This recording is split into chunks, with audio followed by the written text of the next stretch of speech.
Where did we leave off? What So you've had some downtime. During that downtime, what types of things were you doing? Wasn't I in the hospital?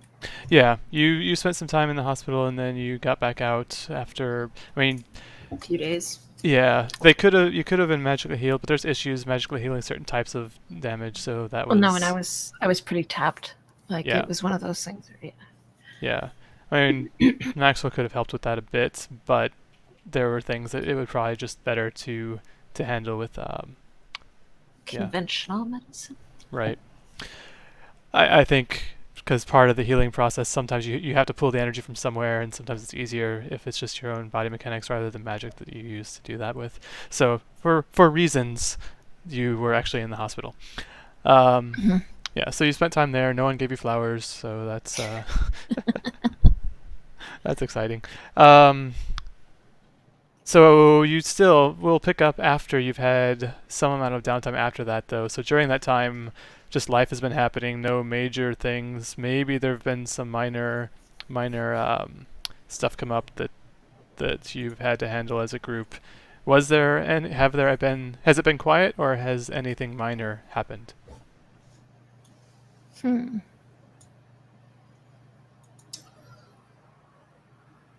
Chuck spent some time with his new pup.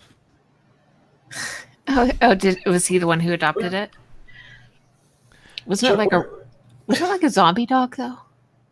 At Zombie times, dog some of the times.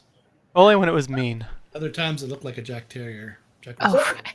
what is your living situation right now, Chuck? What is your deal? I found a supply closet deep inside the. Well, I you're think cutting out. we just Yeah, lost you. I was just saying I found a supply closet deep in the museum, and I've been using it as a place to stay, kind of turning it into a little home. Which is strange because there are dorms, but you're just like, no, I'm going to take over this tiny closet. I'm just going to put everything somewhere else and live in this like Yep. 4 by 4 foot space or 4 by 6 foot space. Are you pulling the dog in with you? So yeah, he's spending time with. He's got a little dog bed. Okay, so he's Really, staying in there it's with the really two. just like a sheet on the ground that he coils up in.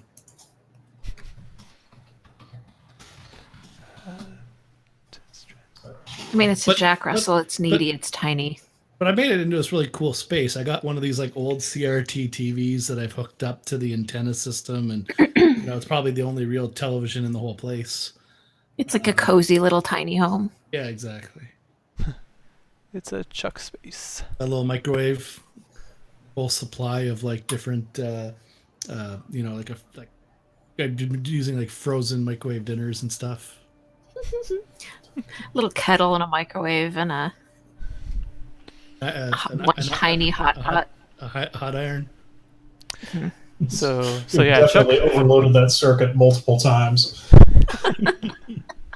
Yeah, the electricity in here it was retooled into the original building, so it's not always the best wiring. They've rewired it a few times, but it's usually like conduit strung along the wall as opposed to something that's actually built into the walls, because most of the walls are made of either granite or concrete stone or other types of like marble, various like really thick stone. So Chuck's been basically living there. What about Horace? I know the inn had some smoke Mhm. damage, and I don't know Well, if that extended into your room or not, but yeah. So the end was a little bit trashed. Point that was really wasn't going to be livable for a little while. So Horace had the opportunity to either move back in with his mom or move into the museum, into one of the aforementioned dorms. And he was like, and he is actually living in the museum now. Free rent, um, and uh, free coffee. I mean, maybe not technically free coffee, but No, you get like I think that once you're in Hannah's inner circle, she's just kind of like, just tell me you want it and I'll make it for you and bring it. yeah, that's not what's But it's happened though. basically free. And Yeah. I think that she also like she just gives you guys the day olds. So anything that didn't sell for the day, she's like, here you go. So you usually get a bag of like pastries in the evening from her. And then you can use your hot pot for your top ramens and your whatever it is that dog eats. Yeah, and Maxwell's made it clear that that was an arrangement that was totally open for all of you. Anyone who chose to do that could definitely do that. That's the way that it had worked with your previous team. So actually, I don't know about Hannah, but the other two definitely were like barracksing out of the museum. Does Hannah live at the museum? I can't remember. Or does she That's what I actually was have a about to home? ask. Yeah, I don't know. I know you stay there often. I just don't know if that's the only place you stay. So that is a good question. What is the answer of that? Yeah, I think that she does. Like, I think that it. How does she? I can't remember much of her backstory with parents and family and whatnot. Like, I think it was. I think she ended up moving in there eventually and just gave some kind of excuse, like, because she works there and runs the coffee shop. It's just like she's on site all the time. Yeah, I don't think that she's actually gotten into her recent backstory with all of that. I know that that she was raised the way she was raised, but no, I don't think she really talks about what's happening with We didn't the really talk family about the now. media, like how she ended up there, because she's in her late teens, but not at home. So And I get probably the sense that she actively avoids talking about that too. Is that true? Yeah. Which is a She's good excuse got to this not have whole, it built out. mysterious teenage goth chick thing. But like I think that she probably had a falling out with her parents over something. So moving into the museum was a good place for that. So maybe she was either pursuing something magically or something having to do with magic, which is why she's at the museum in the first place, that they don't agree with. So it's like they're not really on speaking terms while she's there. So it's kind of one of those things. Probably some kind of family rule or family secret or something like that that she's not supposed to tell. And by doing this work, she's basically saying that she does it. Now, something that doesn't necessarily need to be answered right now, but something that would be good to think about is what is their relationship with Maxwell, the museum, and this group? Oh, let me get a pen. I want to write that down.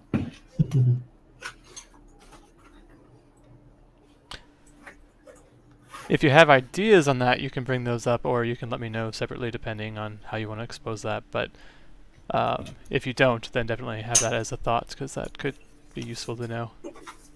Because obviously something is there, we just don't know what it is yet.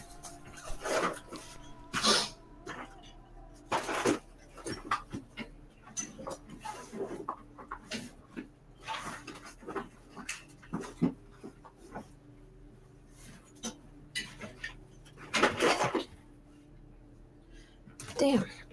I left my good pen at work.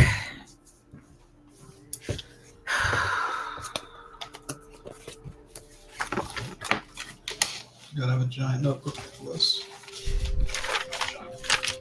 I just have very scattered OneNote pages everywhere. There's notes just scribbled on dozens of tabs. Yeah. Everything goes in my journal. Work stuff, life stuff, gamers job stuff, daily planners. I got into bullet journaling a bit, and then most of that fell off, but I do like the occasional organization and one-stop shop of it, but if I lose it, I'm fucked. Yeah. That's why mine is the digital one that is shared across all my devices, so I can't really just lose it unless it gets deleted. I have a problem with digital media, and it's something that's really common for a lot of people, is it just doesn't seem to stick. Like, it's not tangible enough. Yeah. It's not I all understand that. digital media, but yeah. Sorry, what? Yeah, I've got that with a lot of digital media. It's weird. It's not everything, but it's a lot of things. And it's harder to recall from, and it's harder to find things within, even though technically it should be easier. So, yeah, I get it. It may just be us being olds. I'm sure the kids are like, remember things immediately. But Pencil, how do you use this thing? Right. But I've got to like do my little writing thing. Right. So, is there anything that you know, or anything that's been hinted at that like Maxwell would know in regards to that? Obviously, Maxwell knows, but anything that you'd have ideas on that direction now? Otherwise, again, just an open question that we can fill in as we Sorry, go. so what you're asking specifically is sort of, does Maxwell know what the connection is between what's going on with my family and now? That could be. I'm not necessarily specifically asking anything. Since I don't know and there's so much open space there, I'm curious if there are things that you've thought of that you'd like to have be true that I can be working around. And if not, we can just kind of fill that in later. Yeah, let's shelve that. I want to Okay. give it some thought because that's an interesting relationship. Yeah, and that's definitely something that could bring things in interesting directions. So remember that. And if you ever have ideas, let me know, and then we can work through some things to do there. All right, so you've basically just been existing. Nothing major has happened. Chuck has been having some quality time with the dog. Have you given it a name?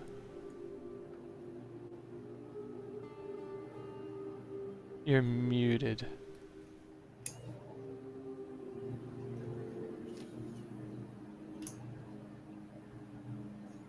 Fully muted. Still muted. I just heard something No. about muted, but...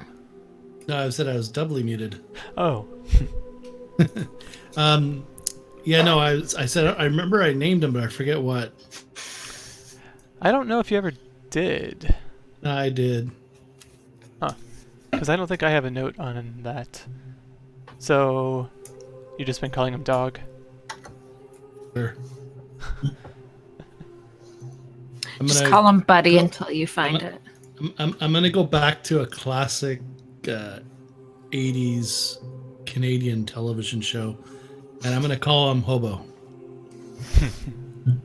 Hobo. It's cute. I don't know what show that references. Canadian show. My bird's name is Gobo.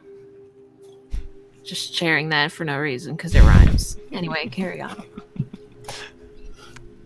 Interestingly, that actually relates in a way that I'm not going to tell you yet, but later I'll mention why that was a funny thing you just brought up. I came across an interesting thing, possibly related to Chuck's dog, or just like interesting flavor. I don't know, something for offline research, I guess. I don't know. Basically, there are these mythical dogs in El Salvador that sound a lot like Chuck's dog. But use it or don't use it. There's a lot of text there.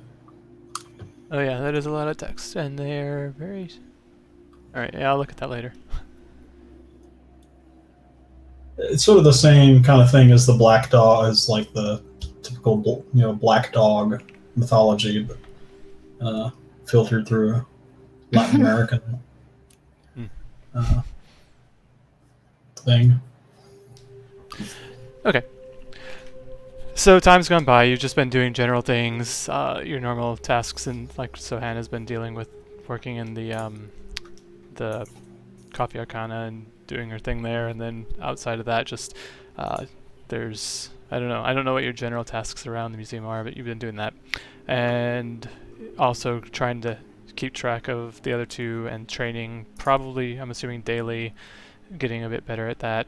And you've noticed that Chuck, especially when he starts getting competitive, is getting much better at better with the training. So he's starting to get more into it. And when he gets into it, he really gets into it. When he's not into it, though, how does that are you still kind of how you used to be, or is it like, is Chuck himself actually getting better? How do you mean? So I know in the very beginning, like, you'd be lucky if you could swing a stick and not hit yourself in the eye. So is it if you're not being driven in some way, specifically by like anger or something, are you better at least? When Are you I'm still when I'm kind in of the as right inept? mindset, I'm better. Mm-hmm. But outside of like fighting, I'm still kind of clumsy, still kind of like, typical. Okay. So Nothing, you've gotten nothing better, but special. not. So Chuck has gotten better, but Chuck hasn't gotten better. Chuck hasn't gotten better, but Chuck's fighting Chuck has gotten better. Got it. Okay. It's not necessarily being like angry or say. It's just like I get into a mode and then suddenly. Yes. Think of it. Do you guys, if you ever watched Into the Badlands? Not yet.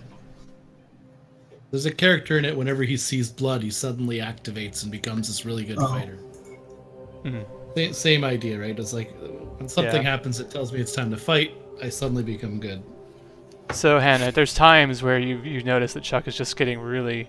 You're surprised at how good he's getting, and then there's other times he's just so inept you can't understand how it's the same person, how it changes. So. Right, like sometimes, like when we're not in the heat of intense battle, he's like this bumbling, awkward teen. But then other times, it's almost like he gets into a zone where, like, it's almost like a state of hypnosis, or like he's almost a different person. Yeah, and at times it probably feels almost scary. He's so intense in it. And at other times it's just like he's almost tripping over his feet. So yeah, you continue training, you do all of that. And I know you were planning on working towards getting some sort of mentor for for Horace. Trying to get names straight. Is that something that you've had a chance to actively look into at all yet? Who, me? Either, both.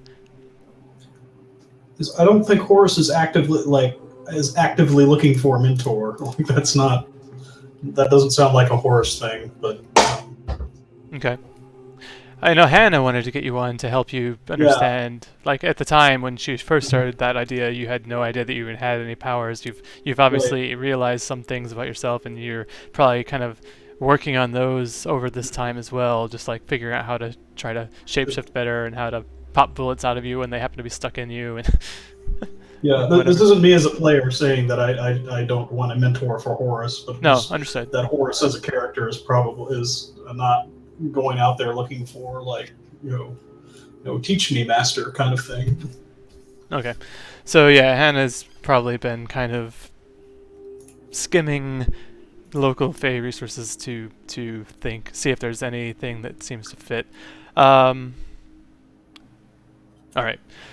So then it sounds like some amount of time has passed and not a lot happens. It's been maybe a week or two convalescing from the hospital while the two of you are getting used to the museum and Maxwell and interacting there. And then, so like, you probably, I don't know if you eat dinner as a group and how that happens, but yeah, you exist for 2 or 3 weeks. And then there's another 2 or 3 weeks while everything is quiet and you're just doing normal stuff, training and waiting for the next big crisis to come up, and probably doing some research into both the nature, like Maxwell I'm sure is doing research into the nature of the prophecy that he was trying to deal with, and also trying to figure out if the prophecy related to what just happened, if that was the end of it, if that was a part of it, or if it was unrelated, and to see if it had already come to be. And I'm assuming that you kind of at some point explained what had happened with the demon and his rebirth. Did anyone explain that before I make an assumption? I'm sure it would have come up. If Chuck didn't volunteer it, I'm sure someone else would have. It's kind of hard to ignore. Hannah, is that something that you would have actively mentioned? Sorry, which part? Chuck's rebirth from the demon. His like that actual process? Like how did I know that he sprung from the chest of it, but I didn't catch like what Chuck died. Yeah, Chuck died. That demon ended up killing him. Or not the demon, the thrall. It wasn't a demon. The thrall killed him, and the Overlooked had basically he like formed in its stomach and burst through his chest as a almost like fetal-sized baby, and then expanded out and grew really quickly into Chuck again, although naked Chuck. Oh, right. I said something like, "You must have been so hungry." Like, I remember thinking or saying that. Okay, anyway. Yeah. I'm gonna need to growing that that quickly part. over that shorter period of time takes a lot of calories. Is what I'm saying. Yeah. But that's not something that you typically see like every day. So right. Is that something that you would have pretty much just gone through with Maxwell? Yeah, I think I think that I probably didn't say anything to Chuck about it. I'm just kind of like, I'm just gonna play this cool for now, because it's not some like. I think maybe her concern is if she brings it up, if it's not Chuck, if it's like a demon version of Chuck, then like the whole facade might be, or if just like if some kind of weird other Chuck, right? So she, at this point, I think because of how injured she was and everything that was going on, she wasn't really in a position to stop and interrogate him. So now at this point, it's like, it seems to be Chuck. So I think, but she wants to kind of talk to Maxwell to see if there's any information that he has. You actively avoid talking to Chuck about it. Right. Like, I think it's one of those things where she just doesn't even know how to approach it with him yet. And is looking to Maxwell for just like, how should we? I mean. And Chuck is, I assume you are also not just bringing that up, or have you just. If we have a debrief with Maxwell, and it sounds like since Hannah was in the hospital, it probably would have happened in her absence. I would have mentioned it for sure. I would have been like, it would have been like the guy from Ant-Man that explains all the stories about like what happened. It'd be like, well, you see, we went over here and we went down the staircase, and then Hannah did this, and then Horace did that, and then I said this, and then and I'd go through it all, like and at the end it would be like I would mention, and then I died and then came out of the creature. Yeah. And your experience of that probably would have been a little interesting. I don't know at what point you would have been aware, but that's okay. So you probably had a discussion then, because having explained that to Maxwell, you don't talk to it like Hannah's. You probably even noticed that Hannah is avoiding mentioning it or avoiding talking about it. So maybe, I don't know if Chuck has a high enough EQ to realize that she's kind of like avoiding the subject on purpose, and maybe is a little bit wary of him, like not avoiding him, but just kind of like not spending a whole lot of extra time around him, especially alone. Like, I think she's still a little like, I've never seen this before, yet I've seen Chuck kind of do this before. So it's getting weird beyond the point of like normal weird for her. So she doesn't quite know how to cope. So I think she's going to go to Maxwell privately and just be like. Right, and he's been kind of surprised. He was surprised at first by it. It wasn't as surprising as it might have been if it was the very first time, but with his first rebirth, it was only sort of surprising, but the whole demonic aspect of it was something that was worrisome, and then with the dog. So there, you've definitely kind of got, like, you flagged him in some ways, and you've been kind of keeping tabs on Maxwell as well. And right, like, is he a demon too? Is that why he's got this demon dog thing? Like, what's going on? We're supposed to be demon hunting. Do we have one right here? Like, I think she's starting to wonder if he's a demon. Like, and I think you'd already earlier on he had tested all of you, I believe, for either demonic possession or some other things, and all of you had passed that. So at the time, at least, you know that he wasn't possessed, he wasn't a demon. But yeah, at this point, you don't know what this Chuck is. So I think she wants to maybe see if we can run some kind of scan or test on him on the sly, rather. Mm-hmm. Like, maybe in a way that he won't notice. Okay, so I'm guessing that'll probably take a use magic roll. Where's my book? And this would be more of an abstracted one. This is things that you've done kind of interim. So I may not need to roll. That's useful to roll just to see how useful that all went. It'll just encompass a lot of attempts and a lot of discussion and things. And Horace is that something that, did you even see that happen? You did see that happen, right? I honestly can't remember. I think I must. I mean, I was hovering right above him Yeah, I was at gonna the say you time, were so I burnt. must have. Yeah. Yeah. So while she's doing that, what is your general reaction to that? Have you been like her in that you're just kind of like avoiding the subject, or every 3 minutes you're like, dude, what happened? How did you come out of it? How are you? Um, I think at this point enough weird stuff has happened with Chuck that he's just like, okay, that's just one more weird thing about this kid, and yeah, um, we'll deal with other weird shit as it happens. All right. So get that roll just to see what I have to deal with, and then I'm gonna get into the actual. Yeah, no, I just realized that my original notebook with all of my condensed notes, the one that I got completely soaked with water, is still, yeah, so Oh, nice. where is my list of magical spells?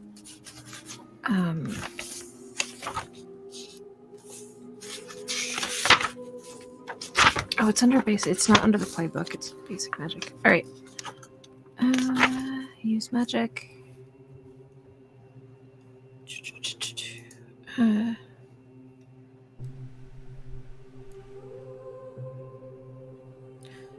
Yeah, it doesn't really fit any of the usual use magic stuff, but I want to do it like just like a detect or sense magic kind of thing, right? So, Or was it more that, or is it more like what is the research? Read, no, protect, no minute. Wow, I don't remember these moves. Wow. Wasn't there a research type? I guess it's investigate a mystery. yeah, that would just be a regular old investigate a mystery. Yeah, so just roll that just to get an abstracted idea of the types of things you found out during this time. Cool. Okay. And that looks like that's a sharp. Sharp, right. Yeah. 11. Okay, so you've got to hold 2. And do you have a list of questions that can be asked? Yeah, well, that's the second question, right? What sort of creature is it? Okay. So so your first hold, and you don't have to ask both. You can hold one of those if you want to, just as a longer term thing. But I mean, from everything you can tell, I mean, you've done everything you can think of. You've plucked hair. You've kind of got you've gotten various samples of different types, and you've watched and you've done some tests on the side and some magic, and in the end, all you can determine is he is human. You can't really explain exactly how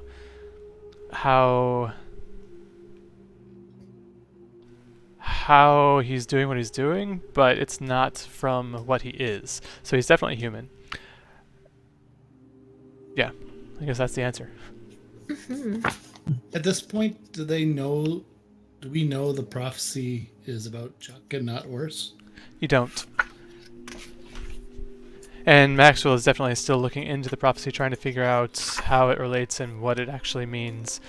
You haven't figured out. You don't know. It's becoming more and more clear that it seems like it's not. It's more focused on you than Horus, at least in Maxwell's eyes. And given your double rebirth, something's up with you. So, and the fact that you're the one who can use the staff and he can't.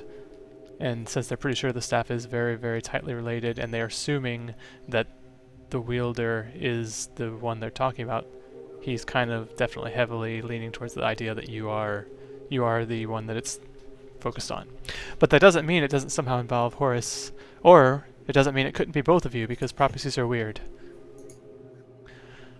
I will have to actually look at the prophecy to remind myself how that worked, but yeah. Mechanically speaking, you obviously know, since your playbook relates directly. But your characters don't know that. And do you want to hold on to that second hold, or did you want to ask one of the other questions? Well, the other question was, What was it? That was me. Okay. Biscuit a mystery.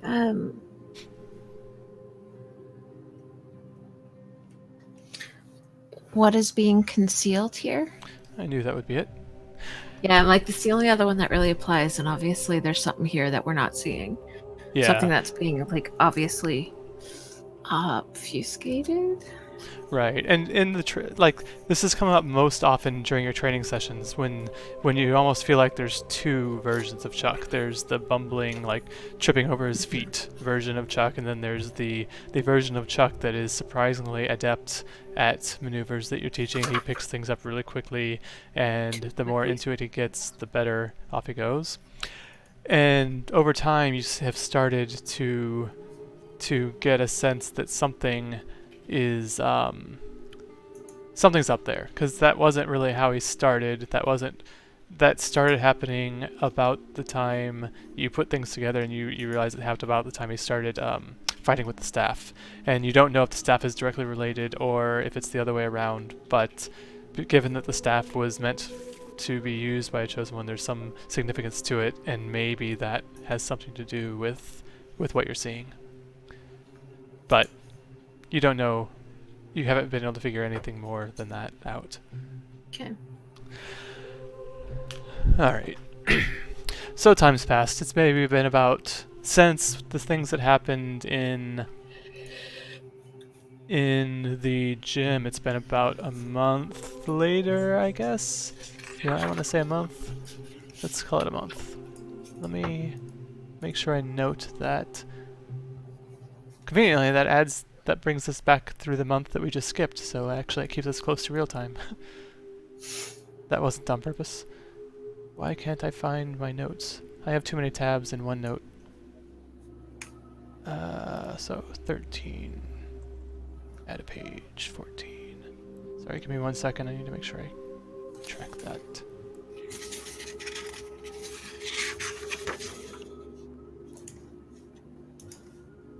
Okay, so 1 month later.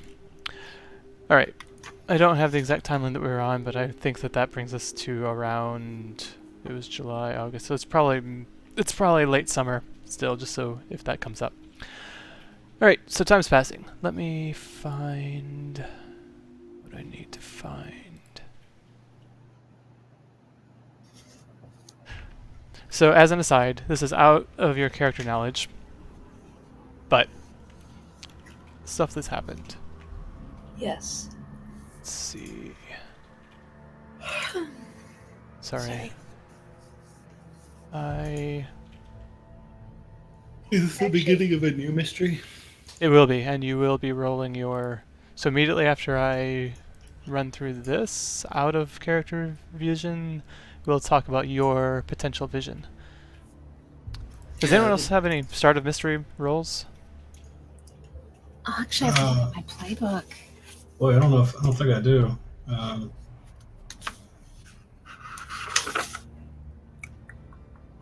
Mine is called Destiny's Plaything. Where would that be? It would just be For me, one of your moves. For me, it's a move. Yeah. I don't know that you would have one. I know that Chuck, I don't. the Chosen, would have one, and I know a couple others. I don't think either of you will have one unless you took a move that does it. No. Okay. Cool. Okay, why can I not find... Oh, here it is. Ah, got it. Copying this over. Sorry, I didn't have enough time to really prep much, so I have scattered notes everywhere. Alright.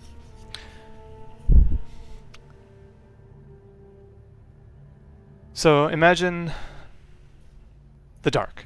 That's easy to imagine. I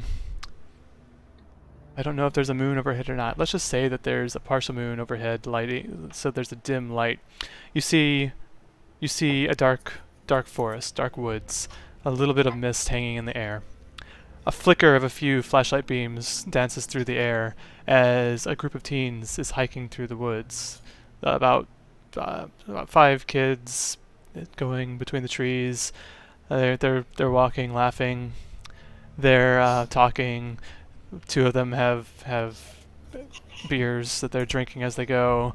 They don't look to necessarily be of age to drink, so yeah, they're out doing what teenagers often do, just going out to a somewhat not like an empty area and drinking.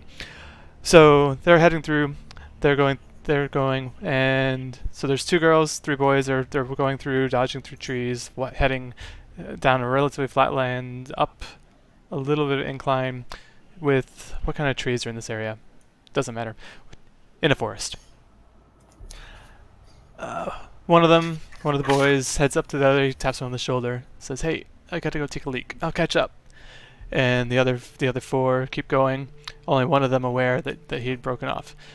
You see him heading out a little bit, perpendicular to where they were. He's going out into the dark, his flashlight keeping an eye ahead of him, looking for a spot a little bit away from the others. As he's walking, he suddenly trips, falls on his face. His flashlight rolls forward, flicks out. It's dark. He scrambles for it, grabs it, hits it a few times, turns it back on. It's dim, and then it goes out again. Shakes it, dim, comes back on. He twists a little bit, comes in. He stands back up, and he starts to try to get his bearings, steps, and realizes his right foot is stuck in something. So he pulls a little harder, realizes it's more stuck. He bends down, he pulls his foot out, and like trips over again, kind of pulls back, and then his hand is kind of stuck. Whatever he stepped in is pretty sticky. He takes his flashlight, points it down, and as he starts looking down at the ground, trying to see what it was that tripped him, his leg suddenly, like he feels like a soft pulling on one of his legs, and it kind of he stumbles, gets his balance back. He tries to turn the flashlight to that. He feels like a pull on the other leg. Then suddenly both legs like slam together, and his legs are pulled out from under him. He just falls flat on the ground. The flashlight rolling just to the end of his reach. He scrambles for it, grabs it, and as he's pulling it up, realizes he's being dragged along the ground. The dry leaves like opening up as he goes past, dead leaves going past him, the smell of soil in his nose, and he tries to get his bearing, but he realizes he's being dragged somewhere. He finally is able to get the light on, but he's face down, so the light's facing in front of him. All he's seeing is the trail that's being dragged as he's going. He finally is able to turn himself a bit. He flips over on his back and looks behind him and is able to pull the flashlight in front of him, and the view flicks out to an overview high above the forest, and you just hear a scream ring out, and its echo, and then nothing. Crickets, few birds, quiet. Okay, back to you. Actually, to Chuck. You want to make that roll? The Destiny's Plaything? Wow. Okay, how does that move work anyway? That's a double 6. Nice. Yeah. 14 plus 2. So Destiny's Plaything. At the beginning of each mystery, roll a plus weird to see what is revealed about your immediate future. On a 10 plus, the keeper will reveal a useful detail about the coming mystery. 7 to 9, a vague hint, or a vague hit, it says. I think it meant hit. And on a miss, something bad is going to happen to you. Okay, and that's supposed to be revealed through a vision, or is the vision a separate thing? It just says the keeper will reveal a useful detail about the coming mystery. So you could either, like, I guess you could make it a vision. You could make it, someone runs into the museum and says, someone's been taken over here. It could be something, right? I guess you have control over it. Yeah. So that's Destiny's Plaything. At the beginning of each mystery, roll plus weird. Interesting. I thought you also had a vision. Aren't you supposed to have a vision related? I think visions was one of my heroic things. So what is that? So my fate, my heroic fates. Yeah. So I need to give you an important piece of information and also fate. I'm sorry. I should have reacquainted myself with this before we got together, but you decide what sort of... Okay, fate. Picked... I'm pretty sure that I'm supposed to... But for each mission, I'm supposed to give you some vision, right? No, what it is visions is one of my things. I get visions, and you're supposed to reveal something if I roll well. Oh, do you have premonitions? No, just visions. Oh. Don't have to be. They could be past. They could be present. I know, no. I mean the move premonitions. Is that what it's from? No, I don't have a premonition move. Okay, because premonitions is the one that at the start of each mystery roll weird, and then you get a detailed vision of something bad that is yet to happen, which I thought is what we did last time. No, I got Destiny's Plaything. Okay. So maybe I wasn't supposed to give you the vision that I gave you before. Well, no, you can give. You're giving me a useful detail about the coming mystery. Yeah, and I'll do that. How you give it to me is up to you. Yeah, I actually just thought that visions was a part of your thing, and I might be missing it, but maybe it's... No, it is. Visions is one of my heroic... How my fate will unfold in the heroic category. Right. You get visions. Got it. So it's part of your fate, but you don't have the premonitions move. Okay. Yeah, I think I did that wrong, but it still worked out fine. So I'll do that again. Okay, so now I have to think of a good vision. Let me think really quick. Okay. So the night before you hear anything about any of this, Chuck, what do you... I think maybe you, again, that's just a vision that you had. So that entire, I'll be lazy, that entire scene that just played out is something that you experienced in a dream. And... Give me something useful.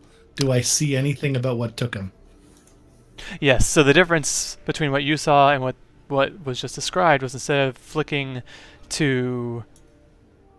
up to the overhead view, you experienced that from the perspective of the person who was there. And the only thing you saw as you brought the flashlight around was just a lot of reflections of yourself. So you saw the lights just bouncing off of something that was revealing you, and like there were multiples of you kind of curved, and then you felt intense pain. Me as in Chuck, or me as in the guy that got captured or got taken or whatever, killed? Well, yeah, the picture that you saw was the person, and it was a guy. It was yeah, you would basically recognize him if you saw him then. Although you didn't really see it well, but it kind of... The vision embedded itself a bit because it was immediately followed by intense pain in a leg. Like it felt like someone just like stabbed into your leg, and then pain was just radiating from that point. Know what that feels like. And then you woke Chuck up. knows what that feels like. Yeah, Chuck is died a few times now. Yeah. So and then you woke up. I don't know if you woke up screaming or if you woke up just like, huh, that's weird. And then I guess we'll go there. And then... Cold sweat, but he's getting used to it. Okay. So you don't scream like before, and you don't just like... Okay. Do you jerk up, and is the dog surprised at all? Is he... Yeah, no, the dog notices me get... I do the sit up in my bed type thing. Cold sweats. The dog pricks up his head when he sees me get up like that. Okay. You actually wasn't even sleeping at that point. I don't know if you have a clock in here or not, but it's about 1 a.m. when this happens. So, what do you? Do I have a cell phone? You do. Well, do you? Then... You can. If you do, you do. Do you? Maybe, like, the thing is though, is like I would say no. His parents wouldn't have gotten him a cell phone. They didn't have enough money. But in the last month, maybe it's something that you did want to do as a team, make sure that everyone was in touch. So, did that happen? You're muted somehow. I'm not muted. It's just for some reason, roll 20 is not picking it up, and I'm further away. Oh, your gating is it's too low. For roll 20. because it works really well with everything else. But anyway, no, I don't think he has a cell phone. Okay. So maybe he's not completely aware of the time right now. He definitely Okay. doesn't have a clock inside the supply room. All right. Do you just go back to sleep, or what do you do? No, I'm gonna, because I know that I get these visions now. I'm going to go see Maxwell. Okay. So you get up, head down the hall to the room you know he stays in, knock on the door. You hear some shuffling around. Yep, exactly. You hear some movements. He doesn't wake up at first, but then after sights, yeah. Maxwell, I think I just had another one of those visions. You hear some more moving, stuff moving around. About 20 seconds later, door opens. He looks a little bit semi-awake in the sense that he's agitated. Like the last time this happened, it was a pretty major thing. So he looks concerned. What was it? I didn't see it. I felt like I was somebody else, and he got attacked. They were trying to drag him away, and the last thing I remember is excruciating pain. I got about a 1 second look at whatever this thing is, and all I saw was reflections. Reflections of what? The guy that I was perceiving through. I saw, in a sense, myself, not me, Chuck, but me, whoever it was that was being attacked. Did you recognize them? No, I never seen him before. Interesting. Where do you know anything else? Was there? It was dark. I was outside. There were a lot of trees. I think it was up in the forest. Okay, so not Maxwell. This is me thinking. Forest. So the area that you're at, there's probably forests around and nearby. It was misty. There was a moon. Let me think. Is there anything that could have hinted to you where specifically this was? I think. Were you ever a Boy Scout? Not Me? Chuck, no. Or Chuck. Chuck. No, No. he definitely was not. Okay. Okay, so a forest. Okay. So back to Maxwell. A forest. There's some pretty heavily wooded areas to the north of Fayfield. He forgot the name of the town. Turns out everybody does that. Yeah. Even the townspeople, it's like a phenomenon. It's like an inside joke with everybody in town. They There's think even- it's funny. They don't realize it might be something magical. There's even a tourist attraction where people come and experience it. That's interesting. Fayfield, the one place that you can wait. Fayfield. What? Okay, so yeah, there's forests to the north of here. Did you get any other details? Well, the trees they were all the ones that we use at Christmas time. I don't remember what they taught us in school.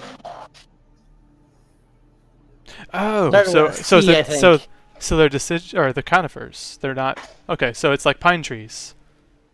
Yeah. The ones we use for Christmas trees. All right, so then those would probably be the ones heading up towards the mountains. Okay, that actually could help. I think. I'm not sure. All right. We don't really have much to go on, but so it's just one person? My vision, I saw a girl. I told her, I said I had to take a leak, and that's all I remember. I don't remember anyone else. Okay. I think I'm gonna get a hold of the police and the park rangers. There's a national park up that direction that those trees might be part of. It's not all of it, but maybe we can have them start searching the area to see if anything's going on. I've been able to give them tips before, so they should take it as credible. Okay. Alright, so head back to sleep. There's not much you can do now unless you have something better to do, but I will go ahead and contact authorities and get them starting a search and see if there's any... Do you know how old? Was it an adult? Was it a kid? Was it teens? It was just a flash. I saw him for a second, and it was like multiple. It wasn't just one reflection. It was many. Okay. I would say young, like not a kid, but I wouldn't say it was like a old man or anything like that. Alright, I'll give them that info and we'll see if they come up with anything. Get some sleep because we might have some work to do tomorrow. So Chuck can't go to sleep. He's too wired from the dream. He goes to the sparring room and just starts practicing. Okay. Even though you told him to sleep. Right. With the staff? Yeah, definitely. Okay. Yeah. I want to say because of the late hour and his keyed up but tiredness, that he probably is performing exercises with more precision and skill than he's ever done before. Like he's conscious but not conscious because of the tiredness and all that stuff. Because there's less Chuck to get in the way. Right. So he is just like whirling through exercises like a pro, probably. Worst case, it's getting your muscles ready, if not your mind. And I'll add, not that it's going to change it's not going to affect anything, but as he's doing it, he's getting flashes of memories of this dream. Just quick little flashes. Right. Okay. And some of those may, as soon as I figure out what they are, some of them may come up later that help you in some way. Because with that 14, I think you'll get more info out of that roll than just what I've given you so far. But it won't be obvious until later. All right. Okay. So if you don't wake anyone else up, then in the morning, time passes. Chuck keeps doing that. Do you do that all night? No, eventually I do kind of wander back, but it's not. I don't get to a full sleep. Okay, so you kind of go restless sleep once you finally do get back. Okay, what time does Hannah and Horace? What time do you two wake up? Typically, like if 11 or 12. Yeah, I was thinking actually Horace probably isn't like there at night. Like he comes in the morning and does a really weird inverted sleep schedule thing. But Well, wait, you have a coyote and a owl, right? a coyote, a crow, and Crow. a rat. Never mind. Well, the rat and the coyote, I think, are nocturnal. So I think those are all weird. They're all weirdly adaptive critters. Coyotes are nocturnal, I guess, but they can be out during the day. although just because he can shapeshift into them doesn't necessarily mean he has all of their Right. Yeah. I'm just saying affinity-wise, like Yeah. he's a night owl. I see. But A lot of not them are crepuscular more than the nocturnal or diurnal. Mhm. Anyway, well, the crows are diurnal. But I don't know. Anyways,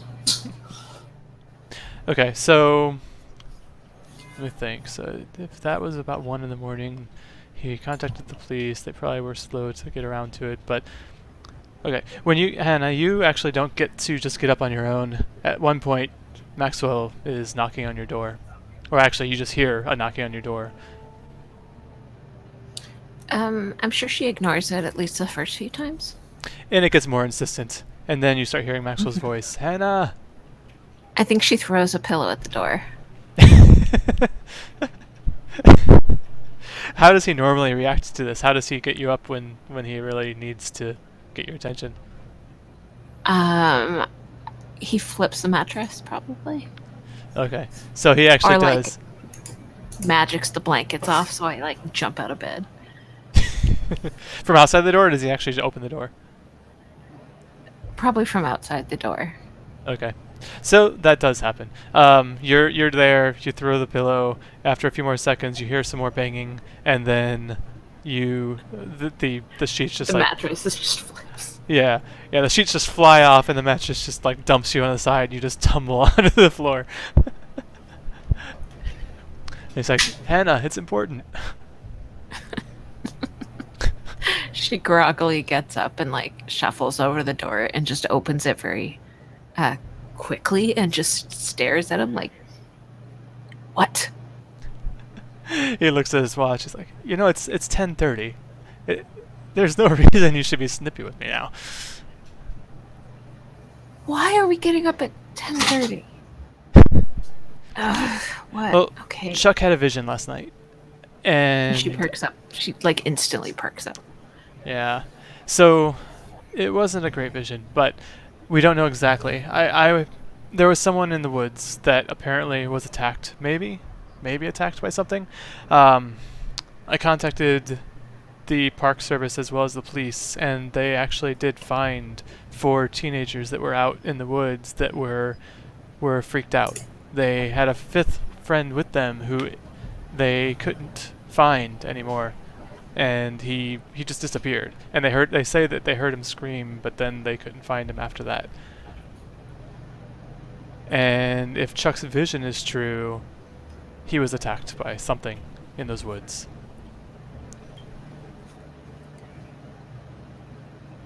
Where in the woods again?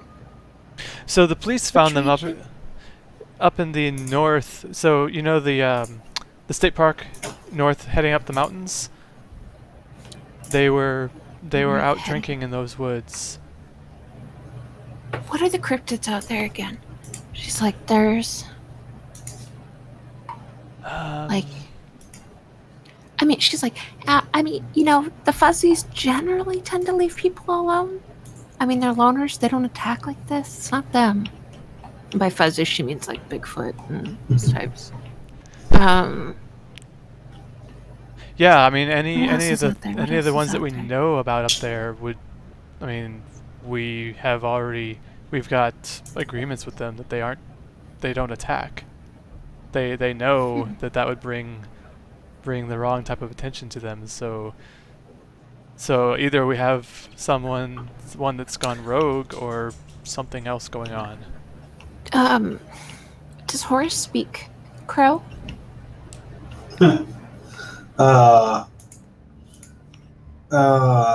Boy, there's a question. If he does, I don't think he don't know knows he does yet. I don't know what you would actually learn from a crow either. Like, Crows are incredibly smart. they They remember yeah, people. They Yeah. I can identify people. So They remember things that are of interest to them. right. right, yeah. So like and they things might, that are a threat to them. So if there's been a new local threat in the area, the crows might know about it. yeah, So I think Hannah's like, hey, we should ask Horace.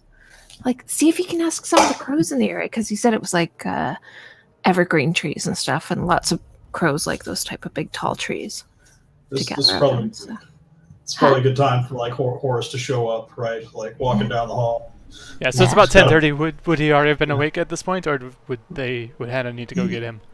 No, Well, he probably. he's coming back in from outside. He's like walking down the hall. He's got a backpack on that's like clinking suspiciously. He's like, ask me what? It's getting near my bedtime.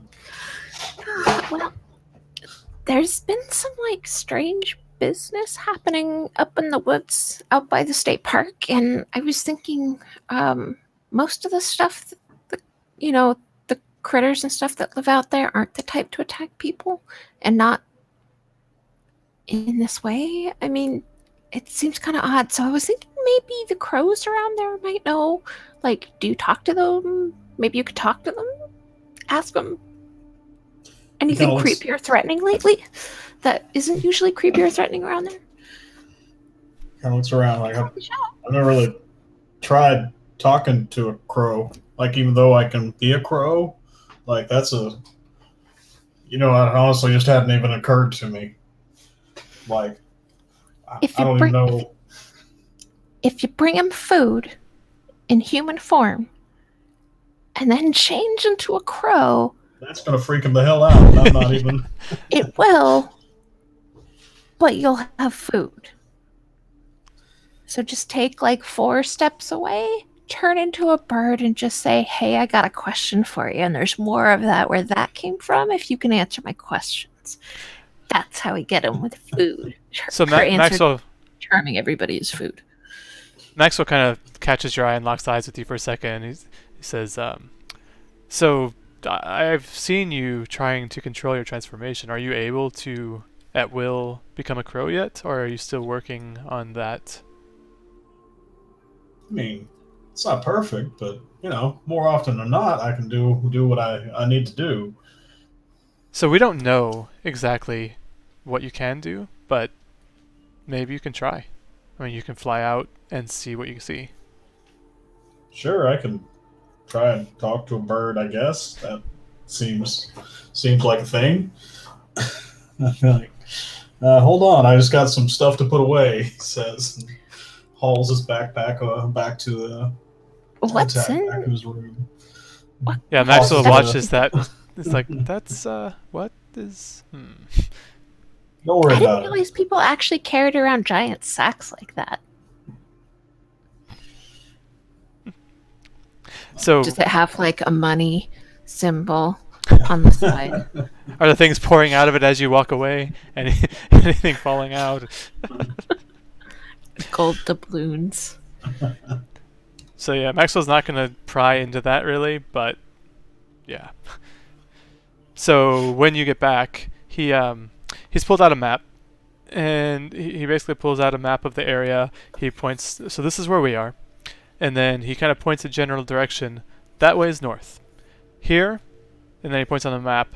This is the general location that the kids were said that they were in, and the police found them here. And he points at a map. He points on a spot on the map that's not too deep into the beginnings of the woods. They didn't really go far off of any of the main roads, but it gives you a general idea of where in the woods they were. So they weren't deep. They were just kind of in the shallowest part as the mountains start. It's more foothills at that point before it heads up into mountains, but it was gaining some elevation where the pine trees start growing.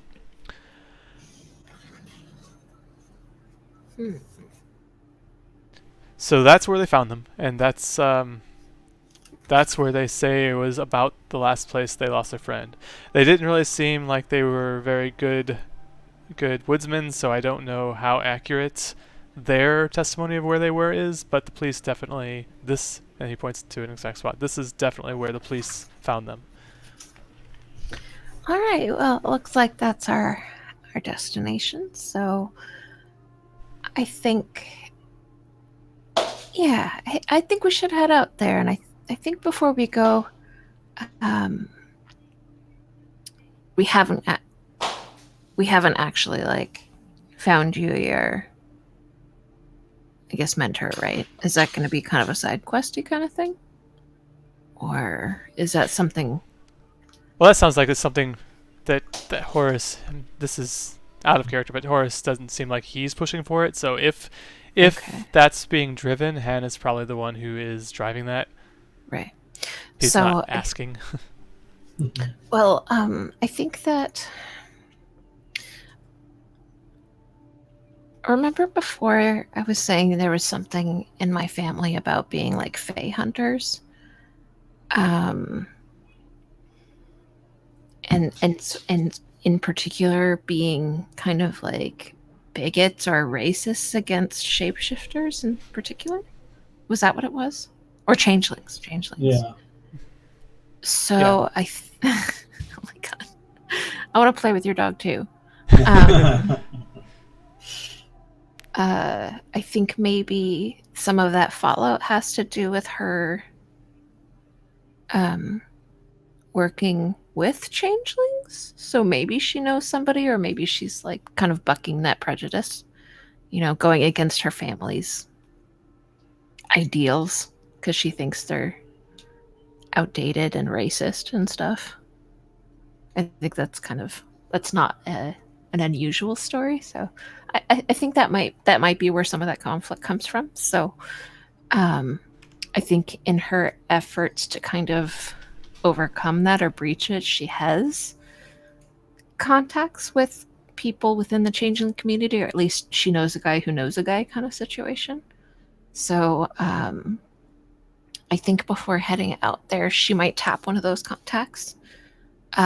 Maybe it was somebody she met through her tattoo stuff, or like bike mechanic shops or something. No, it wouldn't be the mechanic shops because of the metal. But yeah, I think she knows somebody from somewhere else that is a like kind of a changeling liaison of hers. And so you're trying to tap. I keep wanting to tell you to declare a contact, but nope, wrong system.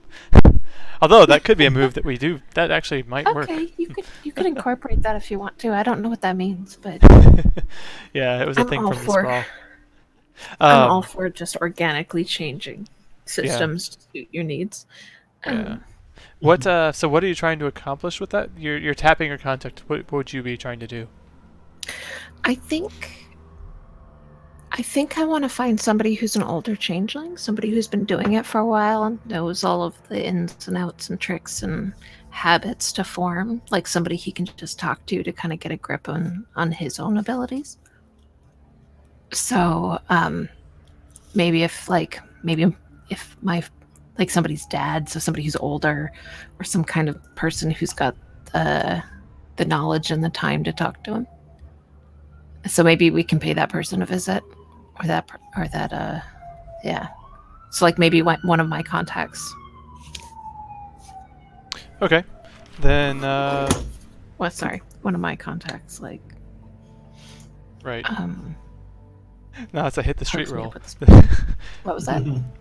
None of these moves fit, but all these moves fit well with the Sprawl. So. You have to roll plus meat though. Yeah, that will be rough. Okay, so maybe that's a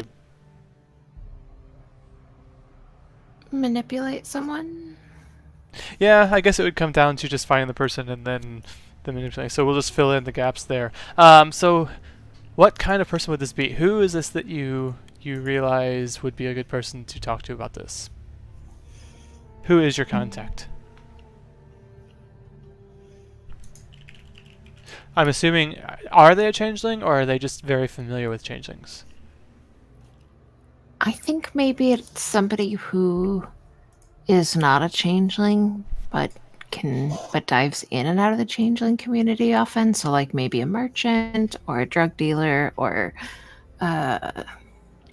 Is it a fae or is it human? fae.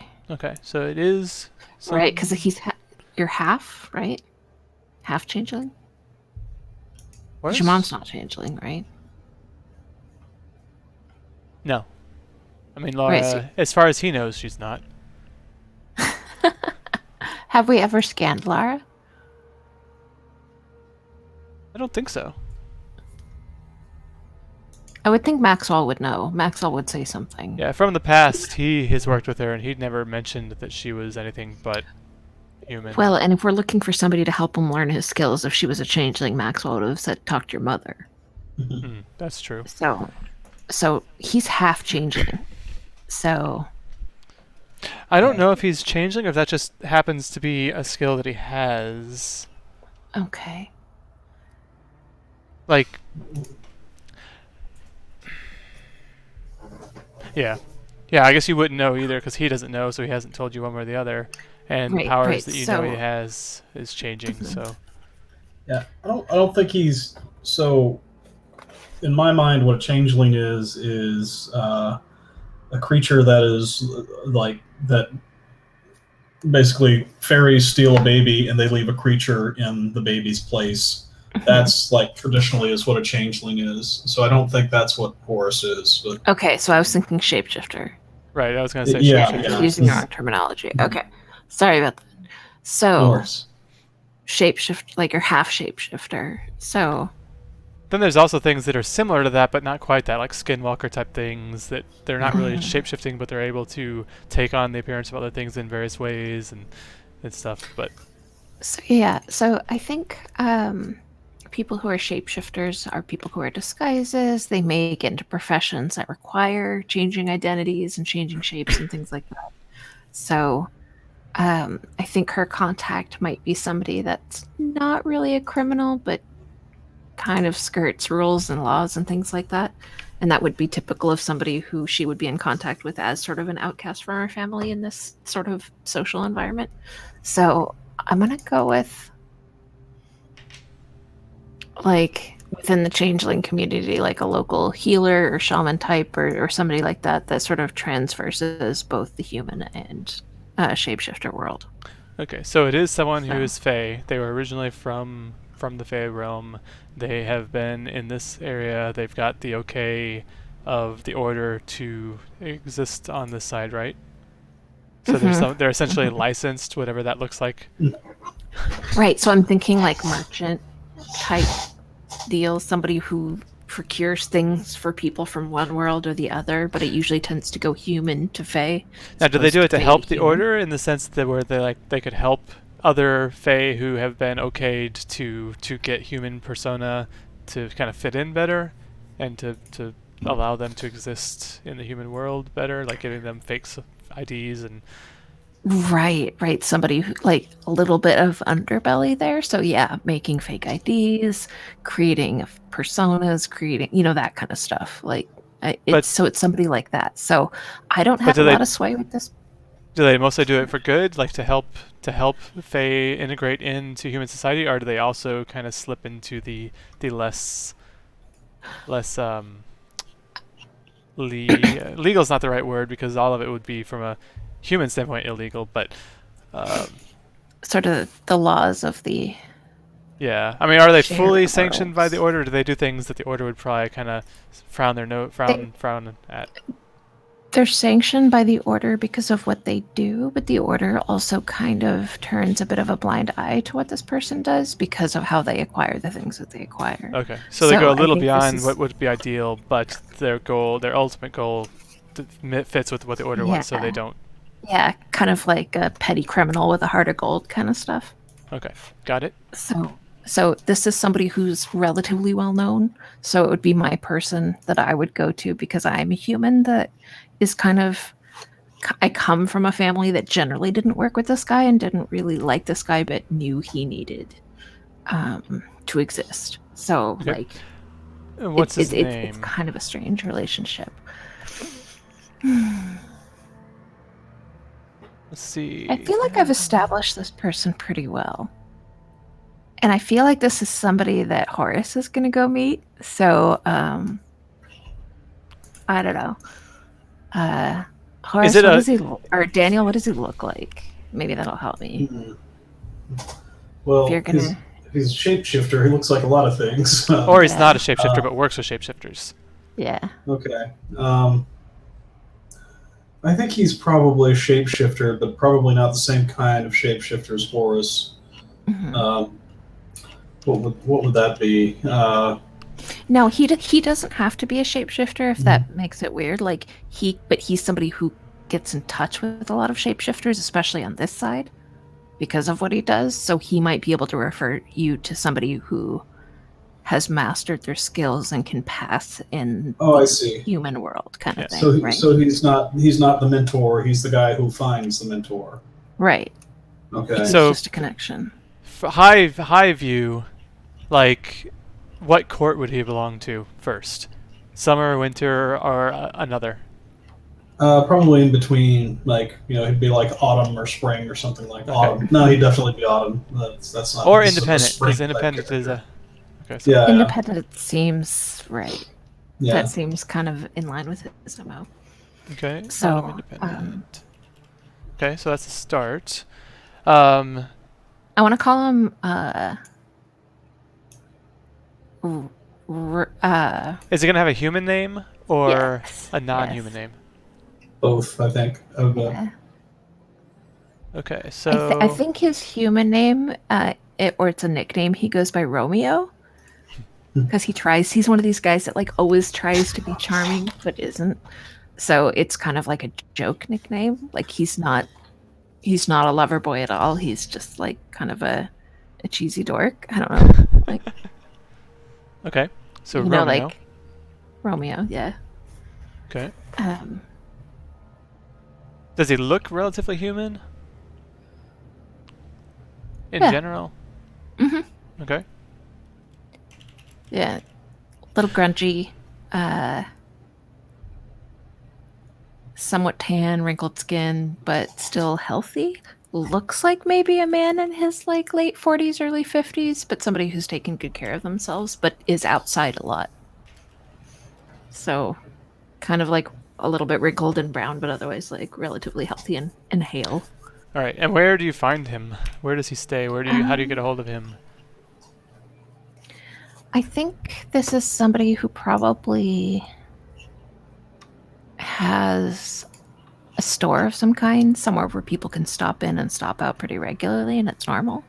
So he probably, I want to say maybe he works at like a pawn shop or a thrift shop or somewhere with a bunch of weird old shit in it, kind of like the museum, but it's just stuff people hawk and sell. And so there's like VCRs and TVs and stuff like that too.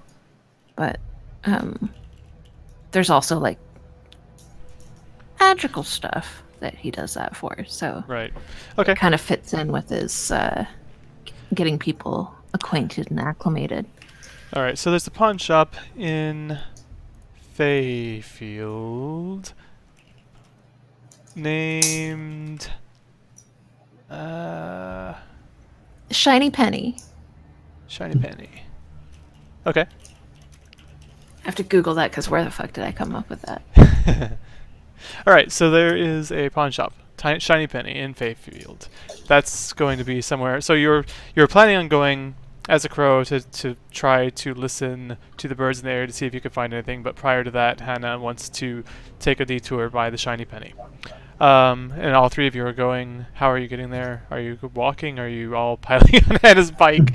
I The guess horse is flying because you know. horse why? Because he doesn't want to deal with it. Okay. So then that makes sense. So, like Chuck could ride with you on the bike, or do you have another means of Right. transport? No, I get the bike. What about Chuck? Either bike, skateboard, or walk. Or Chuck bus. can ride on the bike. I just don't know if he appreciates riding on the back of the bike. Well, Chuck's ridden on the back of the bike once, and it was in a chase. Oh, yeah. Good experience. I don't think it ended well. I think it ended in a minor crash or something, didn't it, or something? That's right. Yeah. We slid my bike. Actually, yeah, no, my bike may be damaged right now. I don't know if it was like a crash and that you made it fall on its side. I think we drove too quickly towards the museum and kind of. If you lay it down like that, it's not going to be in any good shape. No, I don't think it was laid down though, right? I thought it would just like kind of. I don't remember exactly. Like I spilled feel off like of it. either she parked quickly and then ran in, or she like went flying, slid it on its side, jumped off, and went into the building. I can't remember which way it went. No, I probably just came to a stop, threw down the kickstand, and ran in. I think that's what happened. And Chuck actually helped because something he did was useful. And Made things bad. No, it made things bad, didn't it? did it? Maybe. No, it you I was trying to help, but I threw off her balancer. Threw off. Oh her, yeah, that's right. made it harder. So You're not being we, chased like, this time, so. I might have had a clumsy landing where the bike fell over when I tried to park it, but you would have helped me get it back up. So okay, it's fine. So I think It's the fine. bike's fine. Yep. Maybe Good there's a try. dent on it, but But that's about it. I'm just saying, Chuck might be a little hesitant to get on. It's a little That's all. fucked up. Like I drive really slow and take off really slowly, like you do when, like your grandma's on the back or something, or like a child is riding with you. It's just like over careful. So as you're She going, goes Chuck's like- complaining about it, and Maxwell is like, Chuck, Yeah, it's like you can run. 5 Would you like to run? 5 miles under the speed limit, and the speed limit's like 25. I'm kidding. You'd fall over. You wouldn't. It would just be difficult not to stay upright. Anyway, so yeah, we go to the Shiny Penny. Okay, you get there. You head in. Do you? Before we start, Yeah. it's a little... Yeah, so we're walking into this Shiny Penny. Okay. So yeah, it's a pawn shop in I don't know, maybe the western side of Fayfield. Is that right? Fey Field. Yep. Thank you. Yeah. I'm going to get it right consistently. I am. I'm gonna write it down in large I need to letters post on it my right here. notebook. Okay. So on the western side of Fayfield, let's see, pawn shop, shiny penny, western side of Fayfield. How do we spell it? F-A-Y? E. F-E-Y. Oh, wait. E-Y? Actually, yeah, that's a good question. Hold on, let's see. Chronology, characters. I think Spelled Y. F-A-E is a little on the nose. Yeah, so- I think it is Y. I don't know why I was so confident with Yeah, that it's E. F-A-Y. Yeah, which is unfortunate because we should have picked F-A-E because it's just too much. Like, it's over the top. Yeah. Oh yeah, Fayfield. Yep, exactly like that. Now I see my note. I really need to put all this in Scrivener or something so it cross-references better. Because right now I've just got random tabs all over the place. And now there's so much information here, it's ridiculous to find anything. Okay. Alright, so yeah, western side of Fayfield with an A-Y, Fayfield, there is the shiny penny. It's a not I wonder if overly... you can see this. I can see it. No. No, I can't read it though. Where is the good stuff? Okay. No, you can't see it. Oh yeah, Fayfield. Yes, Yes. that is a very big block of It is letters. across the page. Just don't soak it with water and you should be good. Yeah, I'm gonna have to see if I can recover any of those. It was all like stuck together and like curled up, basically. That's problematic. Yeah. Alright, so you roll up to fit to the shiny penny. It's a not quite... It doesn't stand out per se, but it sort of does. It's like a little bit innocuous, but at the same time there's some kind of flair to it that sort of tries to draw your eye but then pushes it back away. So it's similar to just the nature of Romeo himself. He's kind of like something about him just seems almost a little over the top. So you roll up and head in. There's as you open the door, there's the like chimes that kind of clang as you open it. And behind the counter is a man, looks to be late 40s, early 50s maybe. He's kind of grungy looking. Does he have long hair, black? That's what I'm picturing. Sure. Yeah, long black hair. Kind of right. It's right now just hanging. So, and he looks up as the door, as you open the door. He looks up, sees you, and his eyes. For a second, you see a little bit of surprise register, but then it goes back, and he just goes into normal style. Hannah, I didn't expect to see you today. What can I do for you? Well, I found another stray. She like gestures to Horace. And you know, I'm looking for somebody to help him show him the ropes. And I think he Show him the He's ropes. used- Show him how to be human. Show him how to fit in. no, I think he's got that part covered Yeah, I would say. enough. I mean, but like, He kind of gives Horace a look, and he's looking up and down. It's like, you do a really good job of looking human. In fact, are you? Wait, so you're saying that this is the guy you're talking about? yeah, he's a halfling. I've seen him change to some animals. So, No, but he doesn't. He looks pretty tall to me. What are you talking about? like how Hannah, have you been Hannah- smoking the? Have you been getting into the? Yeah. Are you doing all right?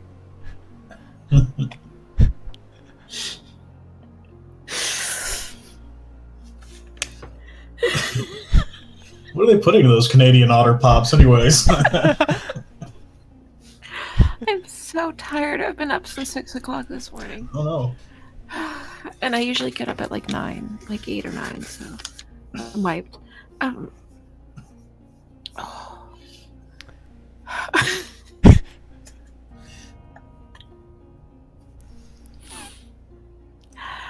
Okay, I meant to say half shapeshifter. I just didn't get that far.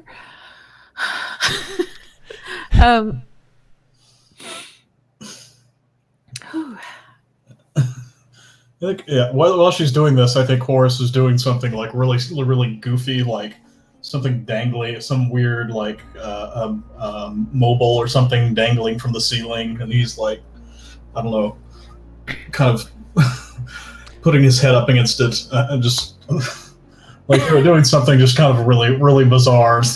While Hannah's saying like, "Oh yeah, he's really got this human thing down," and he's like, he's like, He glances over you. By the way, you break it, you bought it. Just store policy. He points to a sign over his head that actually says exactly that. Checks off to the side, holding on to something he just broke, and he kind of slides it back into the spot and walks away. I'm picturing this place as like the pawn shop from Gremlins. Me too. That's exactly what I was picturing. yeah, just like shit hanging all over the place. You've got stuff like hanging from the ceiling and like just tall. It's like a hoarder's paradise. Just like lit. It's like dark lit with like blue and red lights for some reason. Anyway, I think that she is going to basically say like, "Hey, he's half shapeshifter, and he needs some kind of like somebody to show him the ropes, like get a grip on his abilities, so it's not just happening like willy nilly." So we're not really experts in that. What are his? Wait, he needs help with his abilities? I'm confused. So you're a fae and you don't know how to be a fae? He's looking at you, Horace. I can see, I can tell, I can sense, I can feel that you're one of us, but what do you need? Want to what? Hey, I'm not.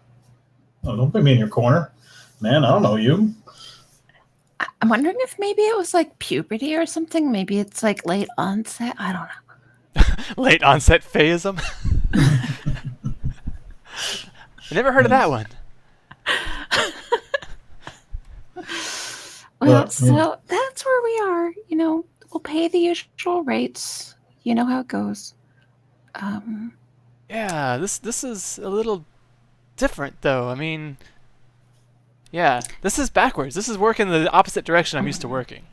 I think we might need to increase the rates here because you're going to be looking for something a little special, it sounds like. I think, against my better judgment, I'm going to try to manipulate someone by basically trying to convince him that I'm trying to call his bluff. Whatever he's saying right now is a bluff. I think you might know. Like, I think you're kind of playing it down because you kind of want to try to figure out what our angle is. Maybe. I don't know. Okay. So, yeah. So you're trying to manipulate him into doing what? Basically admitting he knows about Horace. Like, he's playing like he doesn't know who Horace is at all. I think his situation with Laura in this town, like, he would know who this kid is. Okay. So what does that look like? I think... I'm wondering if... well, it worked. Mm-hmm. So and what do you say that actually convinces him, or what's the last? I'm thinking maybe Romeo knows something about his dad, or at least the origin story. Okay, so he just ended with what he said. Do you say anything else, or like so he's just saying that he needs higher, like standard rate's not going to cut it, and. He's like, because of that situation, it's like this kid is gonna cost him some money to get involved. So what are you saying? That's actually this manipulate role is you doing what? That's turning him around. I think I think maybe it's something along the lines of like, really? You've never run into anything like this before? Like this is a new thing? Well, I mean, a fae is a fae, you know? A fae knows how to be a fae. He stops, he looks at Horace, he's like, wait, you're, are you, oh, you're Lara Teller's kid, aren't you? Man, everybody knows me. This town for Yeah. some damn reason. It's been a while. You haven't been out in the news, but I remember. Been around a while. So, yeah. I think I get it. I think I understand what you mean. And I know what you need. So you really don't know about you? He kind of looks around like, well, I'm apparently half of a fairy. That's what she tells me. That's And, one way to look at it, I guess. You know, I can turn into a bird and a mouse I and see. some kind of dog. Oh my That's god. it. That's the that's long and short of it. Or that's kind of the short of it, honestly. But long of it ain't much longer. Well, that's something. And that does cut down the field a bit. So what is it you need help with? So you can already turn into these things. What is it you need? Sometimes it doesn't go so smooth. You know, like I usually turn into what I want to turn into when I want to turn into it, but sometimes the clothes don't make it. Show me what you got. Let me see. All right. Right here in the middle of the store? Yeah, he looks around. There's no one in here.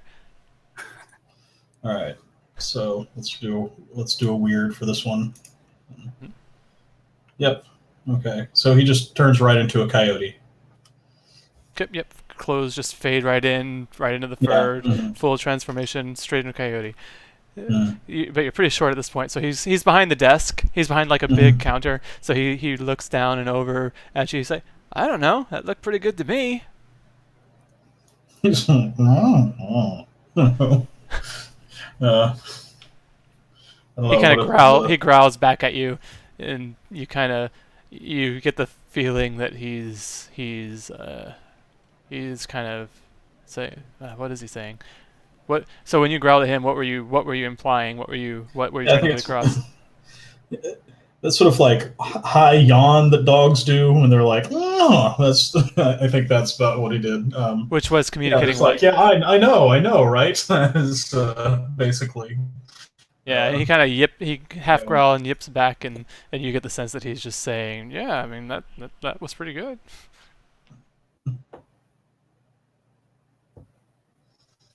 So Okay. so yeah, he looks like he's already mastered it. You know, what do you need? Let's see. He's gonna change back now. Maybe we'll just. Whoa. Oh. Did he not? Okay. Yeah, he changes back and he goes like, "Yeah, see, perfectly fine." And what's wrong here?